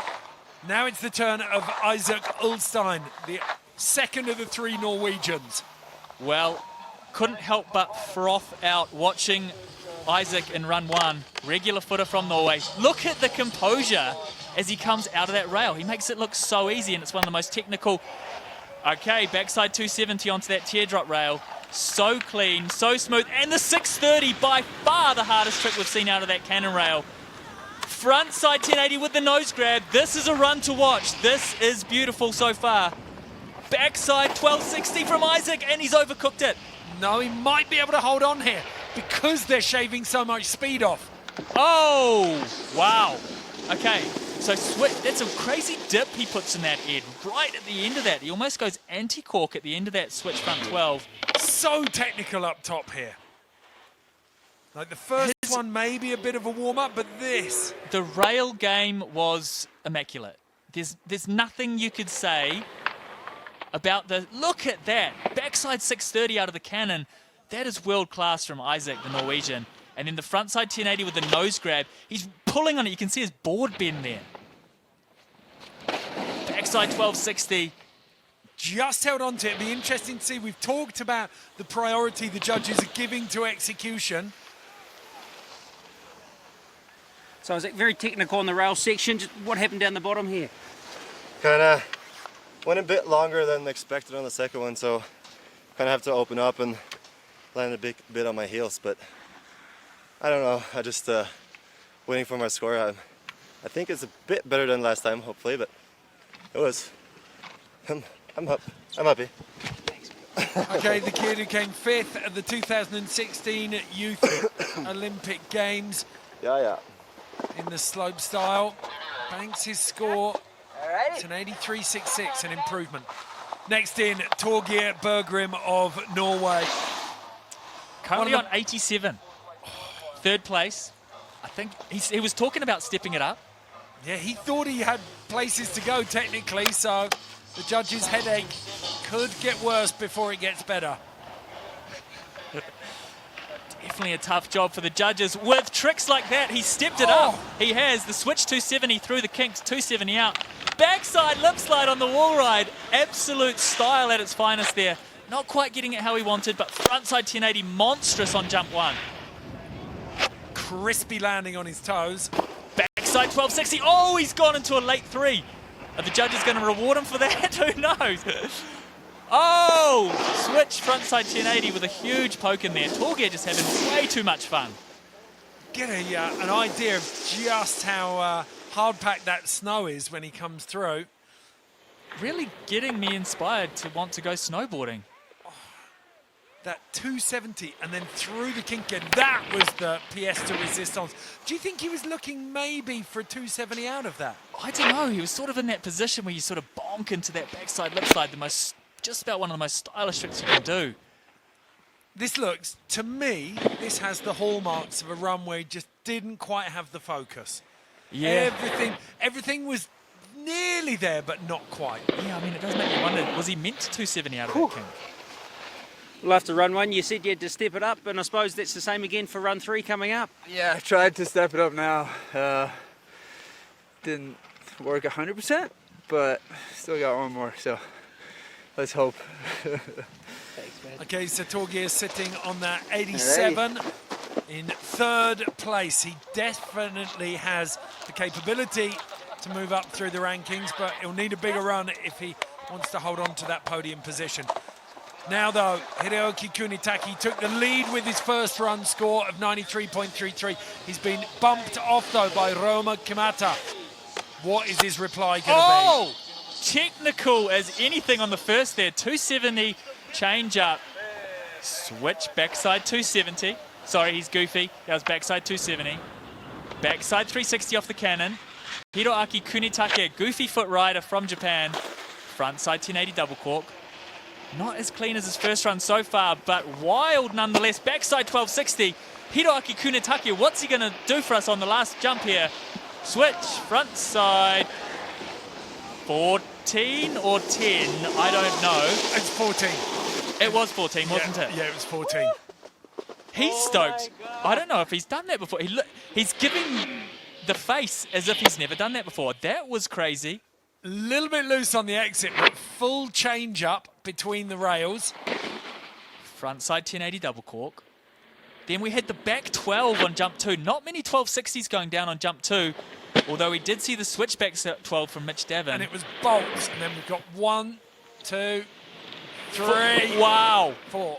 So Hiroaki Kunitake said that he just learnt the 1620 on the big air jump here at Cardrona 10 days ago. Now he's doing 14, arguably more difficult. Unbelievable.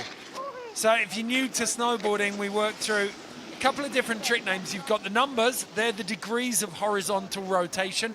Then you've got corkscrews, which are the vertical rotation that are added into that. And then you'll have the grabs, so which hand and where the rider chooses to grab their board. That's how tricks are constructed. And you've just seen one of the biggest in the game there. So a 1440 being 4 full rotations. We saw a triple cork 1440 from Hiroaki's teammate Ryoma, which put him into spot number 1. Hiroaki, this is interesting, you know. Switch frontside 1440 is extremely difficult to land, especially. That was the one element I left out, is the direction of rotation. So you have front side and back side, whether you open the front of your body up to the landing or turn your back on it as you take off. And then you can go switch. So everyone has a chosen stance, right foot forward or left foot forward. When you turn that around, it becomes switch or backwards. You've explained that beautifully, Ed. I've done it a few times. Here comes the score, 92.66. It does better his first run score of 92.33, but it does not better Ryoma Kimata's score of 93.33. So very, very congested up top. Mitchell Davin currently in 7th position on a 74.66. Both you and I thought he was marked harshly. Yes, indeed. So Mitchell Davin, the Kiwi, still super young, just 17 years of age. Woof, beautiful frontside board slide 270 out there. Frontside 270. He's making it look easy. These are extremely difficult tricks that Mitch is doing, but he's just making it look so easy. Beautiful switch frontside 1080 double cork, and that trick is so difficult to come out of that switch. Well, that was the first time he'd done it. The first time he did that trick in competition was in the second run of qualifiers yesterday. Wow, he nailed it first run today. Yeah. So he's started to get that on lock, but looking at the rail line again, I'm wondering if that's where that lower score came from. He's maybe not cranking out the third rail feature with enough technicality. Yeah, I mean, it's still a super difficult trick, that hard way to, that pretzel 270 out of the cannon. But compared to, the likes of a 630 that we saw Isaac doing, wow. Yeah. So what do you have to do to tidy that one up for run 3? I definitely got to tidy up the cannon because I slipped on it a bit and then it made my line a bit messed up for the cab 10. So, yeah, definitely got to tidy that up. Okay, so a decent first run score. He's got the third run to make it count. Now it's our other Antipodean, Maddie Cox, froth level 11. Maddie Cox, one of the most exciting snowboarders to walk the face of the planet, and easily the most stoked, well, vocally stoked riders out here today. We've seen a variety of personalities and riding styles. Maddie Cox, super smooth. Is he asleep? Oh my goodness. Oh, Matty. Just a little bit too lazy there, maybe. The snowboarding equivalent of Mogadon has fallen asleep on that second feature. So, yes, just giving us some comic relief there. Doing what's called the back scratch and the front flip on jump 2. The wildest of wild men. Oh my goodness, double front flip from Maddie, you crazy human being. He opened up halfway through the first one. I thought that was a suicide second. I thought, I don't know what I thought, but I'm kind of blown away by, look how casual he is on this head. I haven't looked forward to replays this much in a long time. So this was the mistake.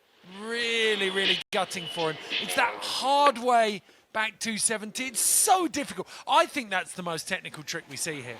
It's super difficult. I don't know if anybody, I'm trying to think of an analogy to how hard it is to get that precision right. Well, it's like wearing a chip hat. It's like trying to write your name with your left hand while wearing a chip hat and being attacked by seagulls. That was phenomenal. Wow. Still waiting for that tangy. Yeah, the tangy didn't come. I put on 50 Cent at the drop-in and I was like, oh yeah, here we go. We've got a little bit of spice mix happening up there. I was listening to Hate It or Love It. And then I dropped in and then I fell on the exact same trick again. I was like, oh my God, you idiot. So we'll get back up there and this third time's a charm, right? I'm pretty sure that. It's my favorite number, 3. So fingers crossed she'll be right. Let's get it. Let's get it. 3 is the magic number, Matty. Let's hope for that one. He had that hard way back 270 on lock in his first run, but our first place qualifier currently sitting in 10th. Plenty of explosion left to come from him, and Mitchell Davin, the Kiwi, sat in 7th, but he's got the potential to move up, as does Starley Sandbeck and Isaac Ulstein. But the big news, Ryoma Kimata, his second run score there, punching him up into the top spot. And there is a new superpower in snowboarding. Here is the women's start list. Third and final runs here at the FIS Snowboard Slopestyle Finals of the ANC Cup for 2020. So first in, Yuri Yoshika of Japan, currently sat on a 57. 57, definitely room to improve her grabs in the jumps. That's one spot that I think she'll be really looking to keep pushing her riding, is just to make those grabs a little longer, just to show the judges that you have that board control. There's a little more style to the board slide on the second stage of that rail there. Definitely more control. As you mentioned, Ed, she's just getting more and more confident as the runs go on. Final chance here to make her mark. Just coming up short on that 180 again, which means she'd lose a little speed here for the... I think Oh, she's going for it. Oh, God. Oh, that is commitment beyond reason. Well, that's experience. That's purely experience. And it's very difficult to watch that when it's so easy to see from our perspective. But when you've lost that much speed, she's probably thinking she's shaving so much speed off that she can get away with it. But yeah, and I mean, the speed at which these riders are hitting these jumps, it's not for the faint-hearted. Oh, to have young knees like this. She's just tried this front three after reverting. Yeah, but she knows it's third run. She just wanted it so bad. She did, and adrenaline can make you do crazy things, Ed, and I think that's what was running through her veins then. Not the smartest decision, but, well, she's got 57 and she's in 5th place. She'll be hoping to hold on to that. Yeah, it's going to be a nervous wait now. She's got the Chinese contingent. We have 3 in a row. Jia Yu, Zhang Tong, and Ren Xian. We're going to kick off with Jia Yu.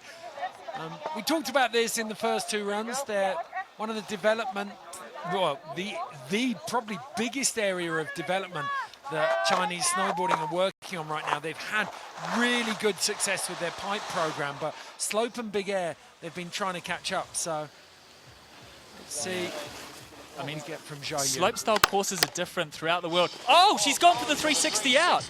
So she's looking to really step up her first run. She had the 50-50 to grab, same as her fellow team riders. Again, coming into the cannon, 50-50, just coming off early. This will be a bit of a throwaway run here, and she's actually opting to not hit that first jump due to speed. If you don't have speed for the jump, it is a good idea to go around them, because if you land on the flat part of the jump there, you can see, before the slope down, it hurts.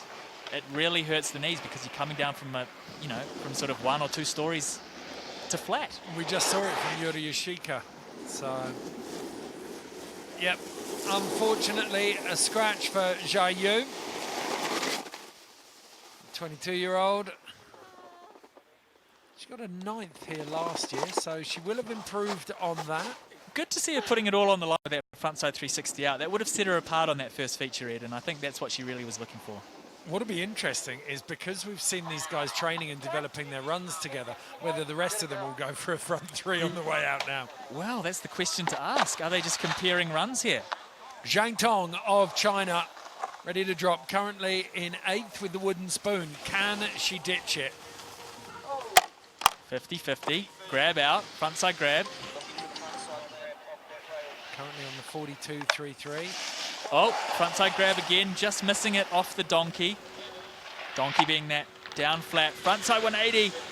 Oh, coming in, looks like she's got speed. Yes, she does. Switch frontside 540, coming into jump 2. Front 3. Zhang Tong, frontside 720 and just knuckling it. Oh, that would have been a big step up for her. We saw her try that front 7 with no speed and get away with it in her second run. She actually had the pace she needed then. So it looks like the mindset of this Chinese team is, we're in, the bottom 3 spots. Let's just put it all on the line and really hope that it goes our way.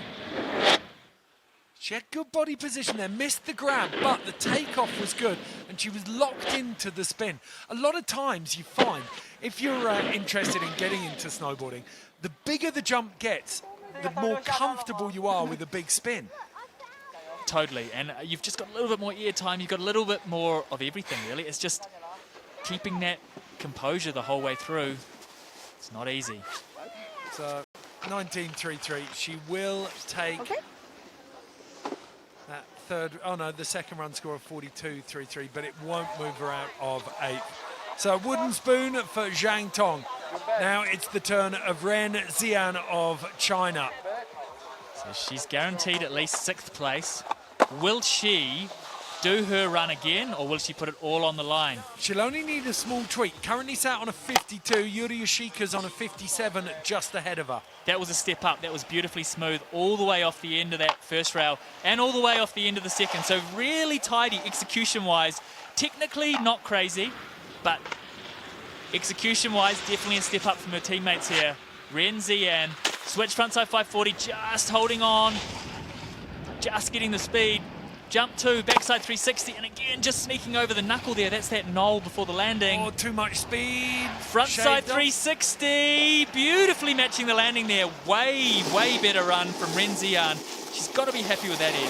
Oh, the execution was there all the way through. Maybe it's great when you see the men's runs compared to this, because we've just seen Maddie Cox's run where he looks like he's asleep. He's so confident in each of his tricks that he looks effortless. All of these, she looks a little bit stiff, but she's smooth. The body position isn't waggling around, so technically the execution is there. 57 to move her up. No, it's a 54.33. She'll stay in 6th. She can't overhaul Yuri Yoshika in 5th place, but a run she can be proud of. I think she'd be really proud of that. A 50, a 52, 54. She stepped it up each time. It shows consistency. It shows promise from Ren.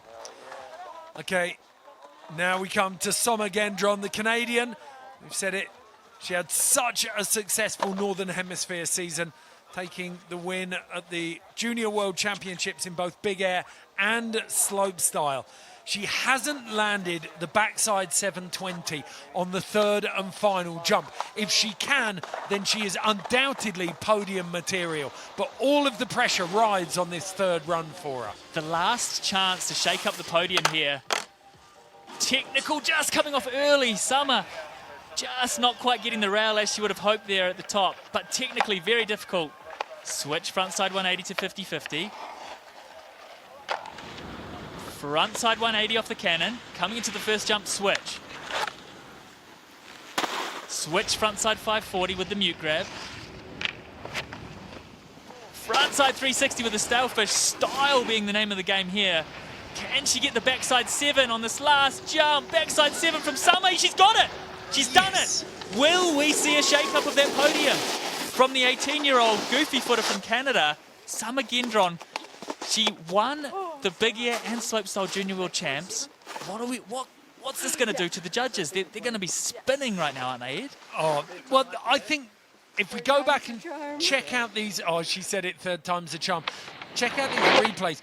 Kickers, she was ever so strong. Nice. Switch frontside 540 or cab 540 into the frontside 360 stalefish. Loads of style there. And then the back 7. And she went pretty large on this too.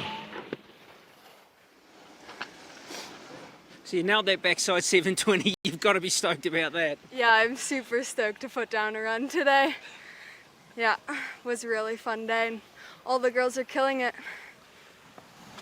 Okay, the one thing that the judges are going to take their time on here, you picked up on it straight away, Nick. There was a couple of little mistakes in the rails. Yeah, I mean, going for a really technical trick on that offset rail at the top there, but just coming off slightly early on the backside 180.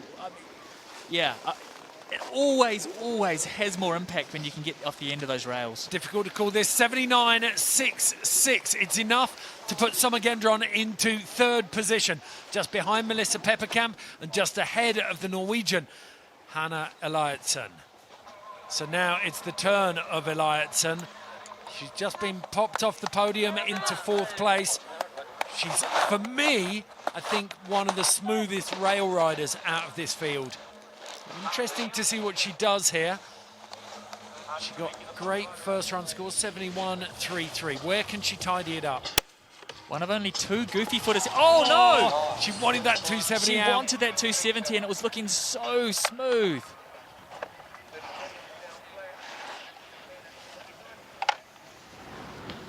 Oh, and a bit basic without that up at the top.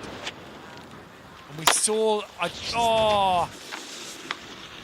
and it may be cruel, but I'd say that she'd almost given up on that run. She'd lost her mojo on the rails up at the top. It's hard, isn't it, to stay in that sort of... You have to be a little bit crazy, really, on this course. And if you're not in that crazy mindset after rail 1, it's hard to get back in it for the jumps because you sort of know that your chance is gone. You've lost your flow. And the head and the shoulders need to lead the rotation off the rail. She just looked at the end of the rail for a touch too long. Switch frontside 540 being what's made her come undone there. Okay, so she will rely on her first run score of 71.33, which means she is confirmed in 4th place. Just 2 women left to drop for the third and final runs of the ANC Snowboard Slopestyle Cup here. Start Marshall just interrupting Melissa Peppercamp's texting there. Maybe it was a bit of Snapchat. But Melissa Peppercamp going for the top spot. Celia Norendal is in first, Peppercamp is in second. Well, we've been discussing whether or not Melissa's goofy or regular. She rides both ways very well. No stickers on her board, which doesn't make things any easier for us either, but she is regular. So 50-50 to board slide 270 there. Lip slide just coming off a little early. The judges will be knocking that back head. 100%. Front side 180 off. And she's 6 points behind, so she really needs to up the difficulty here. Switch front side 540. Jump 2, really winding it up. Backside 360, landing beautifully in the landing there. Super smooth. And front side 720. Oh! How did she land so straight on a cork like that? She was dead flat. That was phenomenal. And she only just got over the knuckle as well. I saw Melissa's eyes. Her life would have flashed before her eyes there, but she landed it. So, other than this wee bobble here coming off early, the judges will be thinking that this is a pretty smooth run. Very clean. Oh, my. Wow, yeah, she really... She rolled the dice with that landing, but came up snake eyes, and she'll get a big score for it, I imagine. Is it going to better her 84.66? So, Melissa, a very solid day. You happy with the third run as well? Oh no, I think two runs are best and 3 more. Okay, yeah, well, that's right. She was right there. Her second run score of 84.66 is the one that will count, which means that as we go back up to the top here, it is a victory lap for the veteran, Celia Norendal. She won X Games gold in 2014 and 15 with a really hard-working Todio frontside 720. Normally when people spin frontside, they spin off their heels, but she does it off her toes. Celia, she said she was enjoying this one earlier, Nick. She did say that she is enjoying it, and you can see why. You know, she's just cruising through these jumps. You can see how composed she is when she does. You know, she's spinning. She's the only girl to be spinning switch backside here today, and then she's spinning switch frontside off the last jump as well. So, really difficult jump tricks. Not quite so technical on the rails, but the judges just saw how smooth she was on the jumps, and they've rewarded her for it. She's one of the big veterans who's still cranking podium positions, who hasn't gone into the double field yet. She hasn't. It's just been her flow, you know. Look at how smooth she rides, and she's consistent too. Yeah, with spins like this, you don't really need to. Frontside 540, coming and switch into the last jump. Switch frontside 900 from Celia Norendal. Huge score coming up, I think, for Celia. Tidier on the rails too, Ed. What a wonderful full stop to the women's runs. To see a big 9 over that third and final kicker. Celia Norendal stamping her authority on this competition. There's that beautiful switch backside 540. So steady on the landing. Frontside 540 sets her up so she's going backwards now into the third kicker. It's quite difficult because you need a lot of speed into that last jump, and she went massive too. Didn't get the grab until the last 3. Reaches down now. Super late for the grab. So Celia, very smooth, and it's your birthday, so what better way to celebrate? Yeah, this is great. I had a lot of fun on my last run and fun riding with all these girls. I mean, second place is 11 years younger than me, so yeah, I had a good day. It's fun. What a fantastic statistic. Second place is 11 years her junior. Well done, Celia, 26. Melissa, just 15 years old. The great thing about Celia, for me, especially, is the fact that she's had a real second wind to her career. She fell off it in kind of 2013, 12, 13, but then she's pulled it back and driven and driven and driven. And she's now right back up there. So there's the podium. Celia Norendal, followed by Melissa Peppercamp, the 15-year-old out of the Netherlands, and Summer Gendron of Canada. Third and final run pulled her up into third position. Hannah Eilertsen, not able to better her first 2 run scores to get back into the podium there. And the 3 Chinese, plenty of work for them to do, but they come down to New Zealand every off-season. So they're putting the time in, it will pay off. Okay, here's the start list for the men's, and this competition has heated up beautifully, and it's now crunch time for these guys. We've been on simmer for the first 2 runs. Now the heat gets turned up. If you can't take it, it's time to get out. So we're kicking off with the Japanese rider, Shizaburo Otsubo. Currently in 9th, 10th place qualifier. He hasn't put a run down yet, so those 2 scores that he has of a 25 and a 24, they'll be throwaways. Which doesn't matter. You only need 1 run to take it. Shizaburo Otsubo. Switch board slide 270 on the first. Switch frontside 180, frontside 360. Very technical trick there on the donkey. Cannon rail, frontside 540. Also a really difficult trick here. Switch backside 900. Well, if you're just counting numbers, he's stacked them up so far. Backside 1080 double cork. Just getting the precision, just landing nicely in that landing there. Frontside 1080 double cork. He's landed a run. He's put one down. And he'll be so excited about that, because for a lot of these riders, you've got to think, okay, there's a lot of pressure. You're up against 9 other guys, but you're actually up against yourself. You've got to pull off these moves. And I reckon the judges had their abacuses out on the rails, because he put some big spins on and off rails there. He totally did. I mean, the only rider that's been spinning more than him on the rails is Isaac from Norway, who did that 630. So I don't think we're going to see, I don't think this is a podium run, but really strong nonetheless. You need a 1260 or a 1440 if you're going to trouble the podium. That's the reality right now. Okay, you can hear he's out of breath, but there's a little smile creeping across his lips there. So 87 is the podium threshold. Torgeir Bergrim in 3rd place on that at the moment. Shizaburo currently in 9th. He'll need a 72.33 if he's going to move up into 8th position.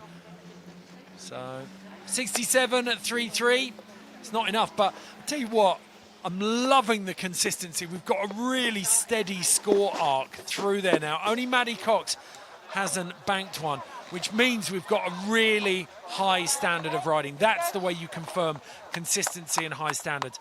So Taiga Hasegawa of Japan, this kid just 14 years old, and he's come off the rail early. Oh. Devastating. So excited. Oh, and then so precise. Backside 360 to 50-50 on the teardrop rail. 450 out of the cannon. Such promising riding from Tiger. Switch backside 900. So consistent, Ed, on that switchback 9. It's just backside insane 1260. How good this kid is. What are we going to see here? Switch front side 1260, landing it so clean. Devastating about that first rail. It's just been such an emotional roller coaster. I'm just about lost for words. But watching Tiger, being 14 years old, ride this course, doesn't it just make you think, Slopestyle's sick? Oh, it's in such good hands as well. This kid, he's got all the technical tricks, but his style and execution are just beautiful. The idea of getting to see this kid progress over the next 3 or 4 years is just wonderful, because the technicality he's bringing here, you kind of wonder, he's going to be able to pull the sport in any direction he wants in 5 or 6 years' time. And you can tell he's got that foundation. 81.33, previous best is 85, so Taiga Hasegawa will take that second run score and have to settle for, at the moment, 4th. But what a performance. And alarm bells are ringing for some of the big guns out there watching those runs. 14 years old. Next up, Matteo Masiti from Canada. Currently a score of 72.33. Has him currently sitting in 8th position. Technical on that first rail, but just coming off early there. Really putting it all on the line and just missing the second rail as well. Yeah, couldn't quite square off, could he? Just clipped his tail rather than locking into the teardrop. But he set up nicely for the jumps. Switch front 9 double cork. It's 2 flips and 2.5 spins. Front side 1080 into a manual. That tail press out of the jump there, maybe not intentional, but beautiful nonetheless, and stepping it up to 12. No, this will be a throwaway run for Matteo. He was leaning back on both of those last 2 landings, so it will be the second run score of 72.33 for Matteo Naseby that counts. The Canadian not quite locking it in the way he wanted. You know, it must be hard for these riders. Third run, just that little bit of nerves going into run 3, knowing it's your last chance. Oh, tail press out of that. You never see that. Definitely the highlight. So 26.66, not the score he was looking for on that third run, but 8th place for Matteo Naseby. Now, Ryoma Kimata, the Japanese dark horse. Phenomenal second run has put him at the top of the standings. Can he improve on that and really put the pressure on Sandbeck, Bergram and Kunitaki? Get ready to froth. Super smooth this switch. Oh, it's a 180 switch, front side 360, 180, backside 540. Oh, he's on. He reverted. No, he must have been looking for a different line here. Oh, it's going to be a nervous wait for Ryoma. He's gone for it. What are you up to? Oh my Lord! He was past the last line. That was huge. That was absolutely monstrous, and just showing how the level that he's at. He can just whip out a 1440 triple cork. I'm not joking. The Alpine fault could have opened there and he would have cleared it comfortably. That was an absolute chasm beater. So he makes a relatively straightforward mistake with that revert, straight airs the second jump and then sends it. It would be fair to assume that he was stepping it up there so that he lands switch, so that he could come into that second jump switch to step up the run, and just going monstrous. At the knuckle, he had still only done the double cork. Unbelievable. Zero reaction. So 47.66 for Ryoma Kimata. But his second run score, 93.33, is the score to beat. And he is giving nothing away. So now we come to the first of our 3 Norwegians. And it's one of the men who is worshipped around the world in snowboarding for his style and creativity. Ståle Sandbeck, one of the older hands in the world of slopestyle competition. He's 26 years old now, but the kid out of Raikin in northern Sweden drops in. And in recent years, Ståle's put together some of the most unique video footage ever seen. You know, he's teamed up with a filmer, Gimbal God, and he's really been going for it. Look at the style on that Ed. Switch hard way, 270, backside lip slide. Beautiful shifty on the 270 out of the cannon. This is exciting.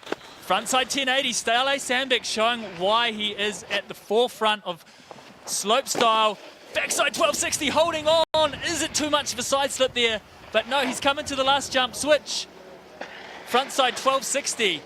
Okay, this is interesting. What? I think we've got almost cleaner top set of rails, but the mistake in there means he's currently on an 81.66 in 6th place, I should say. But this revert, look at that shifty out of the cannon. It's that extra ounce of style, isn't it? Just that composure and the ability to just be so in control, to sort of be unique. Okay, so it's the backside 12, and he just holds on to that. It's not as bad as the landing in his first run. He got an 81.66 with a worse area of control on the third kicker. Let's see what Ståle thinks of it. Okay, Ståle, run 3, probably the best of your day, to be fair. Yeah, best one so far for me. Went a little bigger than expected on the second jump, so landing wasn't completely perfect, but I managed to to stay in my track and then hit the last jump. So yeah, pretty excited. It's nice to land around in this beautiful weather in New Zealand with a bunch of friends. Everybody's throwing down. It's a good day. Oh, I love it. That was the Shooter McGavin answer, if ever I heard one. So Stale Sandbeck is on an 81.66, awaiting his score. His countryman and good friend Torgeir Berggrim is on the bubble of the podium spots with an 87. Can he improve that score by 5.33? That's the question, Nick. Well, Stale had back-to-back 1260s, so the judges really reward that when you back up 112 with another.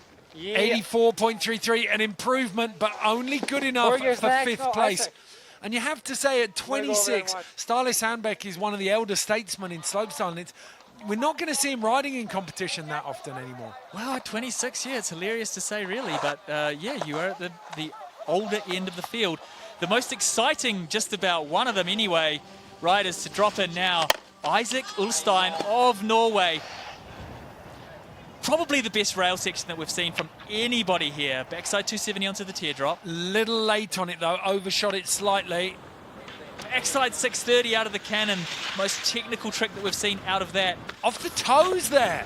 Frontside 1080 nose grab. Super hard to land that straight because you're spinning so flat. Backside 1260. What have you got for us on the last jump? We've seen the switch front 12 in previous. And he's got 14. Just sits back though, and it has cost him. Isaac Ulstein goes for broke on the third and final kicker.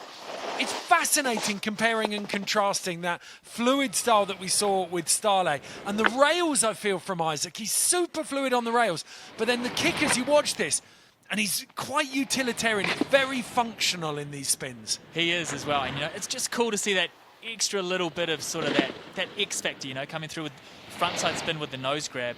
Super flat spin too. Yep. Massive on the switch front 14 there.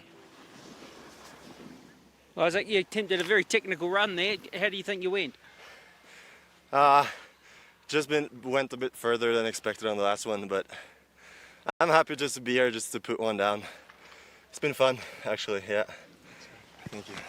Yeah, I imagine if you'd have asked him at the start of the day if he scored an 83.66, he wouldn't have expected to have finished in 6th position out of 10. But the standard in this final has been truly phenomenal. Next in, Torgeir Berggrim of Norway. Currently on an 87. He's got to jump up 6.33 points if he wants the top spot. And we know he's got the technicality to get there. The question now is, can he deliver? Oh, yes! He does on the first rail. Beautiful bit of style. So he's a goofy footer. Switch frontside 270. And that is why nobody else is doing that trick on the donkey, because it's extremely difficult. Backside lip slide with all the style in the world there from Torgeir. Oh, and he backside just 180. Yeah, he's going to put this one down. He's got a beautiful style. switchback 5 trick. Oh, switchback 5 from Torgeir Berggrim. There it was, with that actual method flavour. Into the back 5. Oh, and it's always a treat when you see these guys take their foot off the gas and they just lay down some of the lower spins with style. Now, it's a little bit of someone's grease from their bacon sandwich on the end of that rail and he slipped off. Super stylish on that backside lip slide there. Very much skate style on that wall ride feature from Torgeir. And then it's just a switch backside masterclass from there. Oh, that was beautiful. He can do that trick with a late sort of method tweak at the end of it. Hang that next to the Mona Lisa. It was a work of art, Nick. Okay, Torgeir, just that last rail, was that the one for the run that kind of spoiled it? Yeah, so it's frustrating because that's the one that you're not thinking about, because you think you have it down. But, it is what it is. You got to do them all. Thanks, man. Yeah. Okay, the joy now is that we have 3 riders left to drop. Hideoki Kunitaki, Mitch Davin and Maddie Cox. All 3 of them have got to move up a fair way. None of them are in the top spot. So there's going to be no victory laps. It's all on the line. Plenty of pressure as this snowboard slopestyle final comes to a head here at the QRC Winter Games. Oh, Another rider coming off that first rail feature. Is it just the... Oh, he's done backside 450 onto the teardrop. Has he made amends? Stepping up. He's done backside 180. Switch front 5 off the cannon. Loose. This is loose. Oh! Just landing on the nose there and sliding out. Holy. If you're going to step it up, that is the way to do it on rails 2 and 3. Unfortunately, rail 1 did not pay off. Cheeky method. I thought he was going to go late backside 180. So did I. Okay, another mistake in the pressure cooker that is this slopestyle final. So he went switch frontside 270 here, going for that change up, but just proving why that trick was judged so high. Backside 540, beautifully executed here. And then if you can just think of the scariest trick in the world, backside 180 onto an up cannon rail.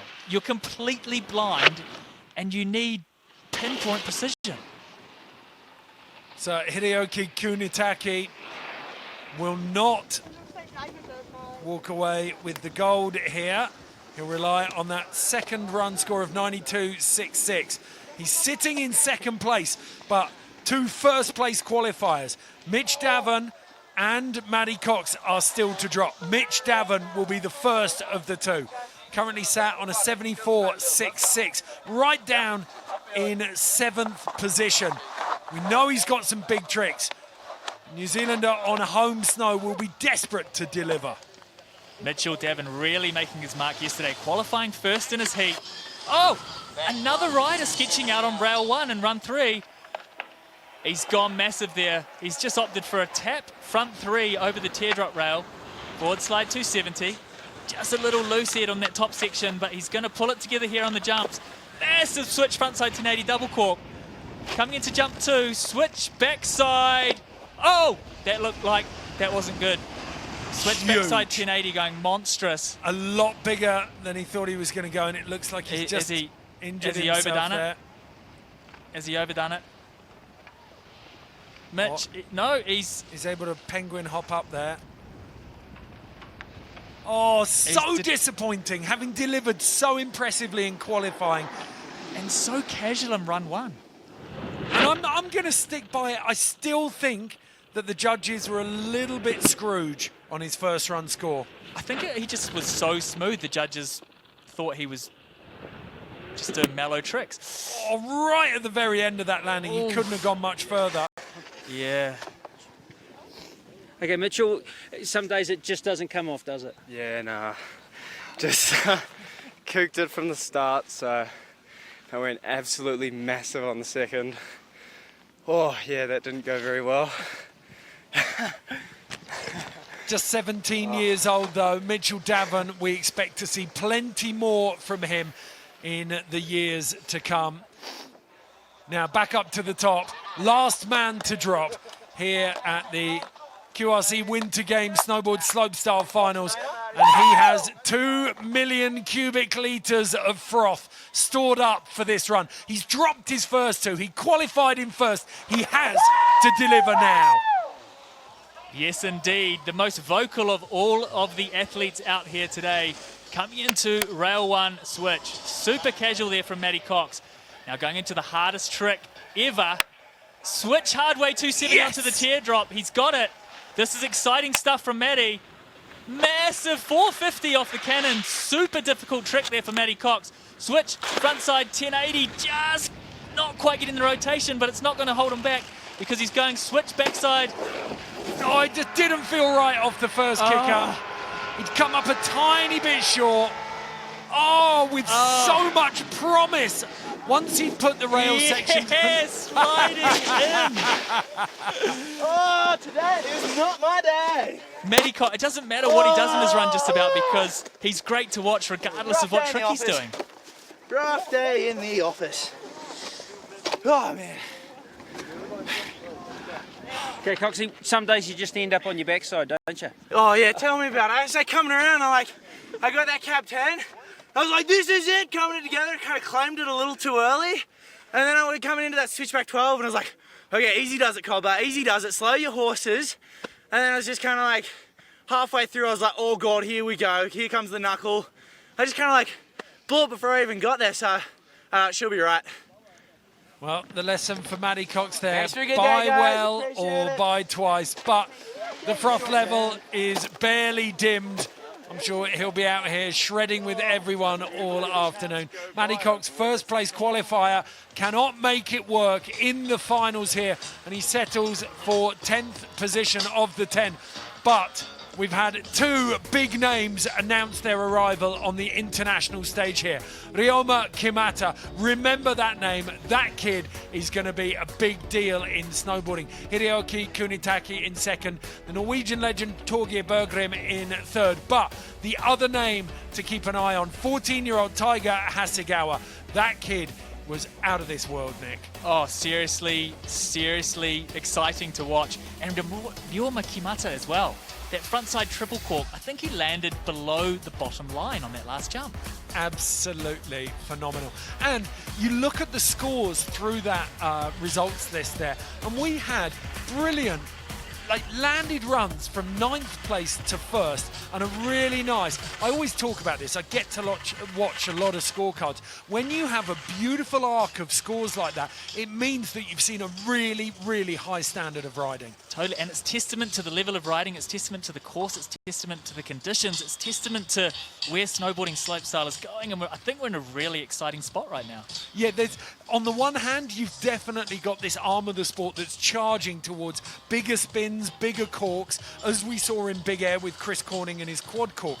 But the rail sections that we saw up here and the air awareness we saw from Taiga Hasegawa, it makes you think that they're going to be able to really start styling out and controlling these spins. Totally, and just seeing the courses that are being made now as well, they really lead themselves to variety and a little bit of uniqueness. And seeing tricks like Maddie Cox coming through with that switch hardway 270, some of the 450s, it's bonkers. Okay, well, you mentioned the standard of the parks. Full shout-outs to the Cardrona park crew. Right now, though, we can take a look back at the winning women's run. Celia Norendal, a little light on the rails, maybe, but she made it count on the kickers. She did indeed. One of the only women to hit that rail feature switch, which definitely got us some extra points there. The only one of the ladies to swim switch backside, frontside 540, and the massive switch 900, switch frontside 900 on the last jump there. So very, very tidy from Celia Norendal. The park crew now grooming this perfect big bucks line for the ski slopestyle finals, which will be going down in just over an hour's time. But right now we've got the flower ceremony for the women's slopestyle finals in the snowboarding. So this is the FIS third place. Slopestyle Women's presented by Cardrona Alpine Resort. I'd like to welcome the young Canadian to present the flowers. Summer Gendron. In third place, representing Canada, put your hands together for Summer Gendron. She continues that honeymoon year that she started in Sweden back in the end of March, when she took both slopestyle and big air golds at the Junior World Championships. Yeah, Mel. Then it's Melissa Pepperkamp. And the winner, the Dutchie, of the 2019 ambi-stanced, can ride goofy and regular just as well. But in first place, one of the most experienced women in snowboard slopestyle, the Norwegian Celia Norendal. A nice showcase of riding from all three of these women. And as you mentioned, Ed, it's crazy, isn't it? Celia Norendal being the veteran at 26 and second place being 15 years old, 11 years younger. Thank you. Yeah, Thanks Celia Thank you. agonisingly came fourth in Korea at the last Winter Olympics, but her experience shone through there. If you remember, the women's slopestyle was very, very windy, and Celia was one of the women. She's not a really big woman, so she's not got that inertia, but she was still able to use her experience and claim a fourth place there. But she's kind of in the second wind of her career, and I'm really impressed with the way that she's still pushing really hard. Totally, and you can see with that experience comes consistency as well. All three of her runs being pretty tidy and getting solid scores there, because the judges can see her trick choice, they can see how she links those spins together. And then really, you know, her final run was a victory run. She didn't need to do a 900, but she went for it. Getting this beautiful view over the course here, and it looks like a computer game, doesn't it? It does. Absolutely immaculate. So they're gathering up the men down at the bottom for their flower ceremony, and I've got to say, an ANC slopestyle final, that means an Australia and New Zealand. It's a continental cup. There's 100 points on offer for the highest qualifier from Australia and New Zealand, highest place finisher for Australia and New Zealand, which will be Mitchell Davin. But usually you do not see this level of riding. This was absolutely out of this world. And the fact that someone like Torgeir Bergram, a rider of his stature, is in third with an 87 tells you how big this went. It was massive, wasn't it? And I mean, Hiroaki Kunitake and Yoroma Kimata are, you know, relatively new names to the international snowboarding scene, and to see them on the podium with Torgeir is wild. Well, Hiroaki Kunitake, I'd seen him in a couple of places, turned up at the Beijing Air and Style in 2017. But Ryoma Kimata, I've never seen him before. We finally got a smile. I think we got a smile. If he's on top of the podium and not smiling, when will he smile? Ryoma Kimata, sensational riding. If you've got live pause on your TV, do that now, rewind it, take a snapshot of that and take it to the bank. That will be worth money. A smile on the face of Ryoma Kimata in first place. Very, very well deserved first. Hiroaki Kunitake battled to try and steal it off him, but could only claim the second. Torgeir Bergrim in third. But we've got a special treat now. Let's take a look back at the winning run. The precision and execution from Ryoma Kimata is what it took to take out that #1 position. Frontside 180, switch front 3, then backside 540 off the cannon. Just watch how smooth he is on these landings. It's the afterbang, it's called, the body position as you land. Backside 1080, and then that massive switch, frontside triple cork 1440. Way down the landing and dead straight. The execution, Ed.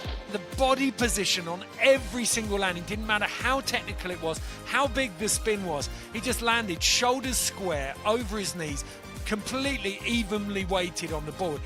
It was beautiful, absolutely beautiful. Absolutely a thing of beauty, and he made use of the course really well. A lot of technical tricks on the rails, but really smooth, and then pretty technical on the jumps, and just super smooth, and the judges have rewarded him for that. Okay, disappointment for the first place qualifier. Maddie Cox, the Australian, wasn't able to make good on the promise he showed in qualifying. We also saw Mitch Davin in 7th place. Probably could have moved up a couple of places, but there was a lot of daylight between him and Isaac Ulstein and Stale Sandbeck. But right now we look forward to the free ski slopestyle finals of the ANC Cup 2020. I'll be in the commentary box with the New Zealand legend of free skiing, Jossie Wells. So please come and join us in just under an hour when we'll be getting the men's and women's free ski slope finals underway here at the QRC Winter Games New Zealand, fueled by Forsyth Barr. It'll all go down in this absolutely pristine snow park, the biggest and arguably the most perfect in the Southern Hemisphere.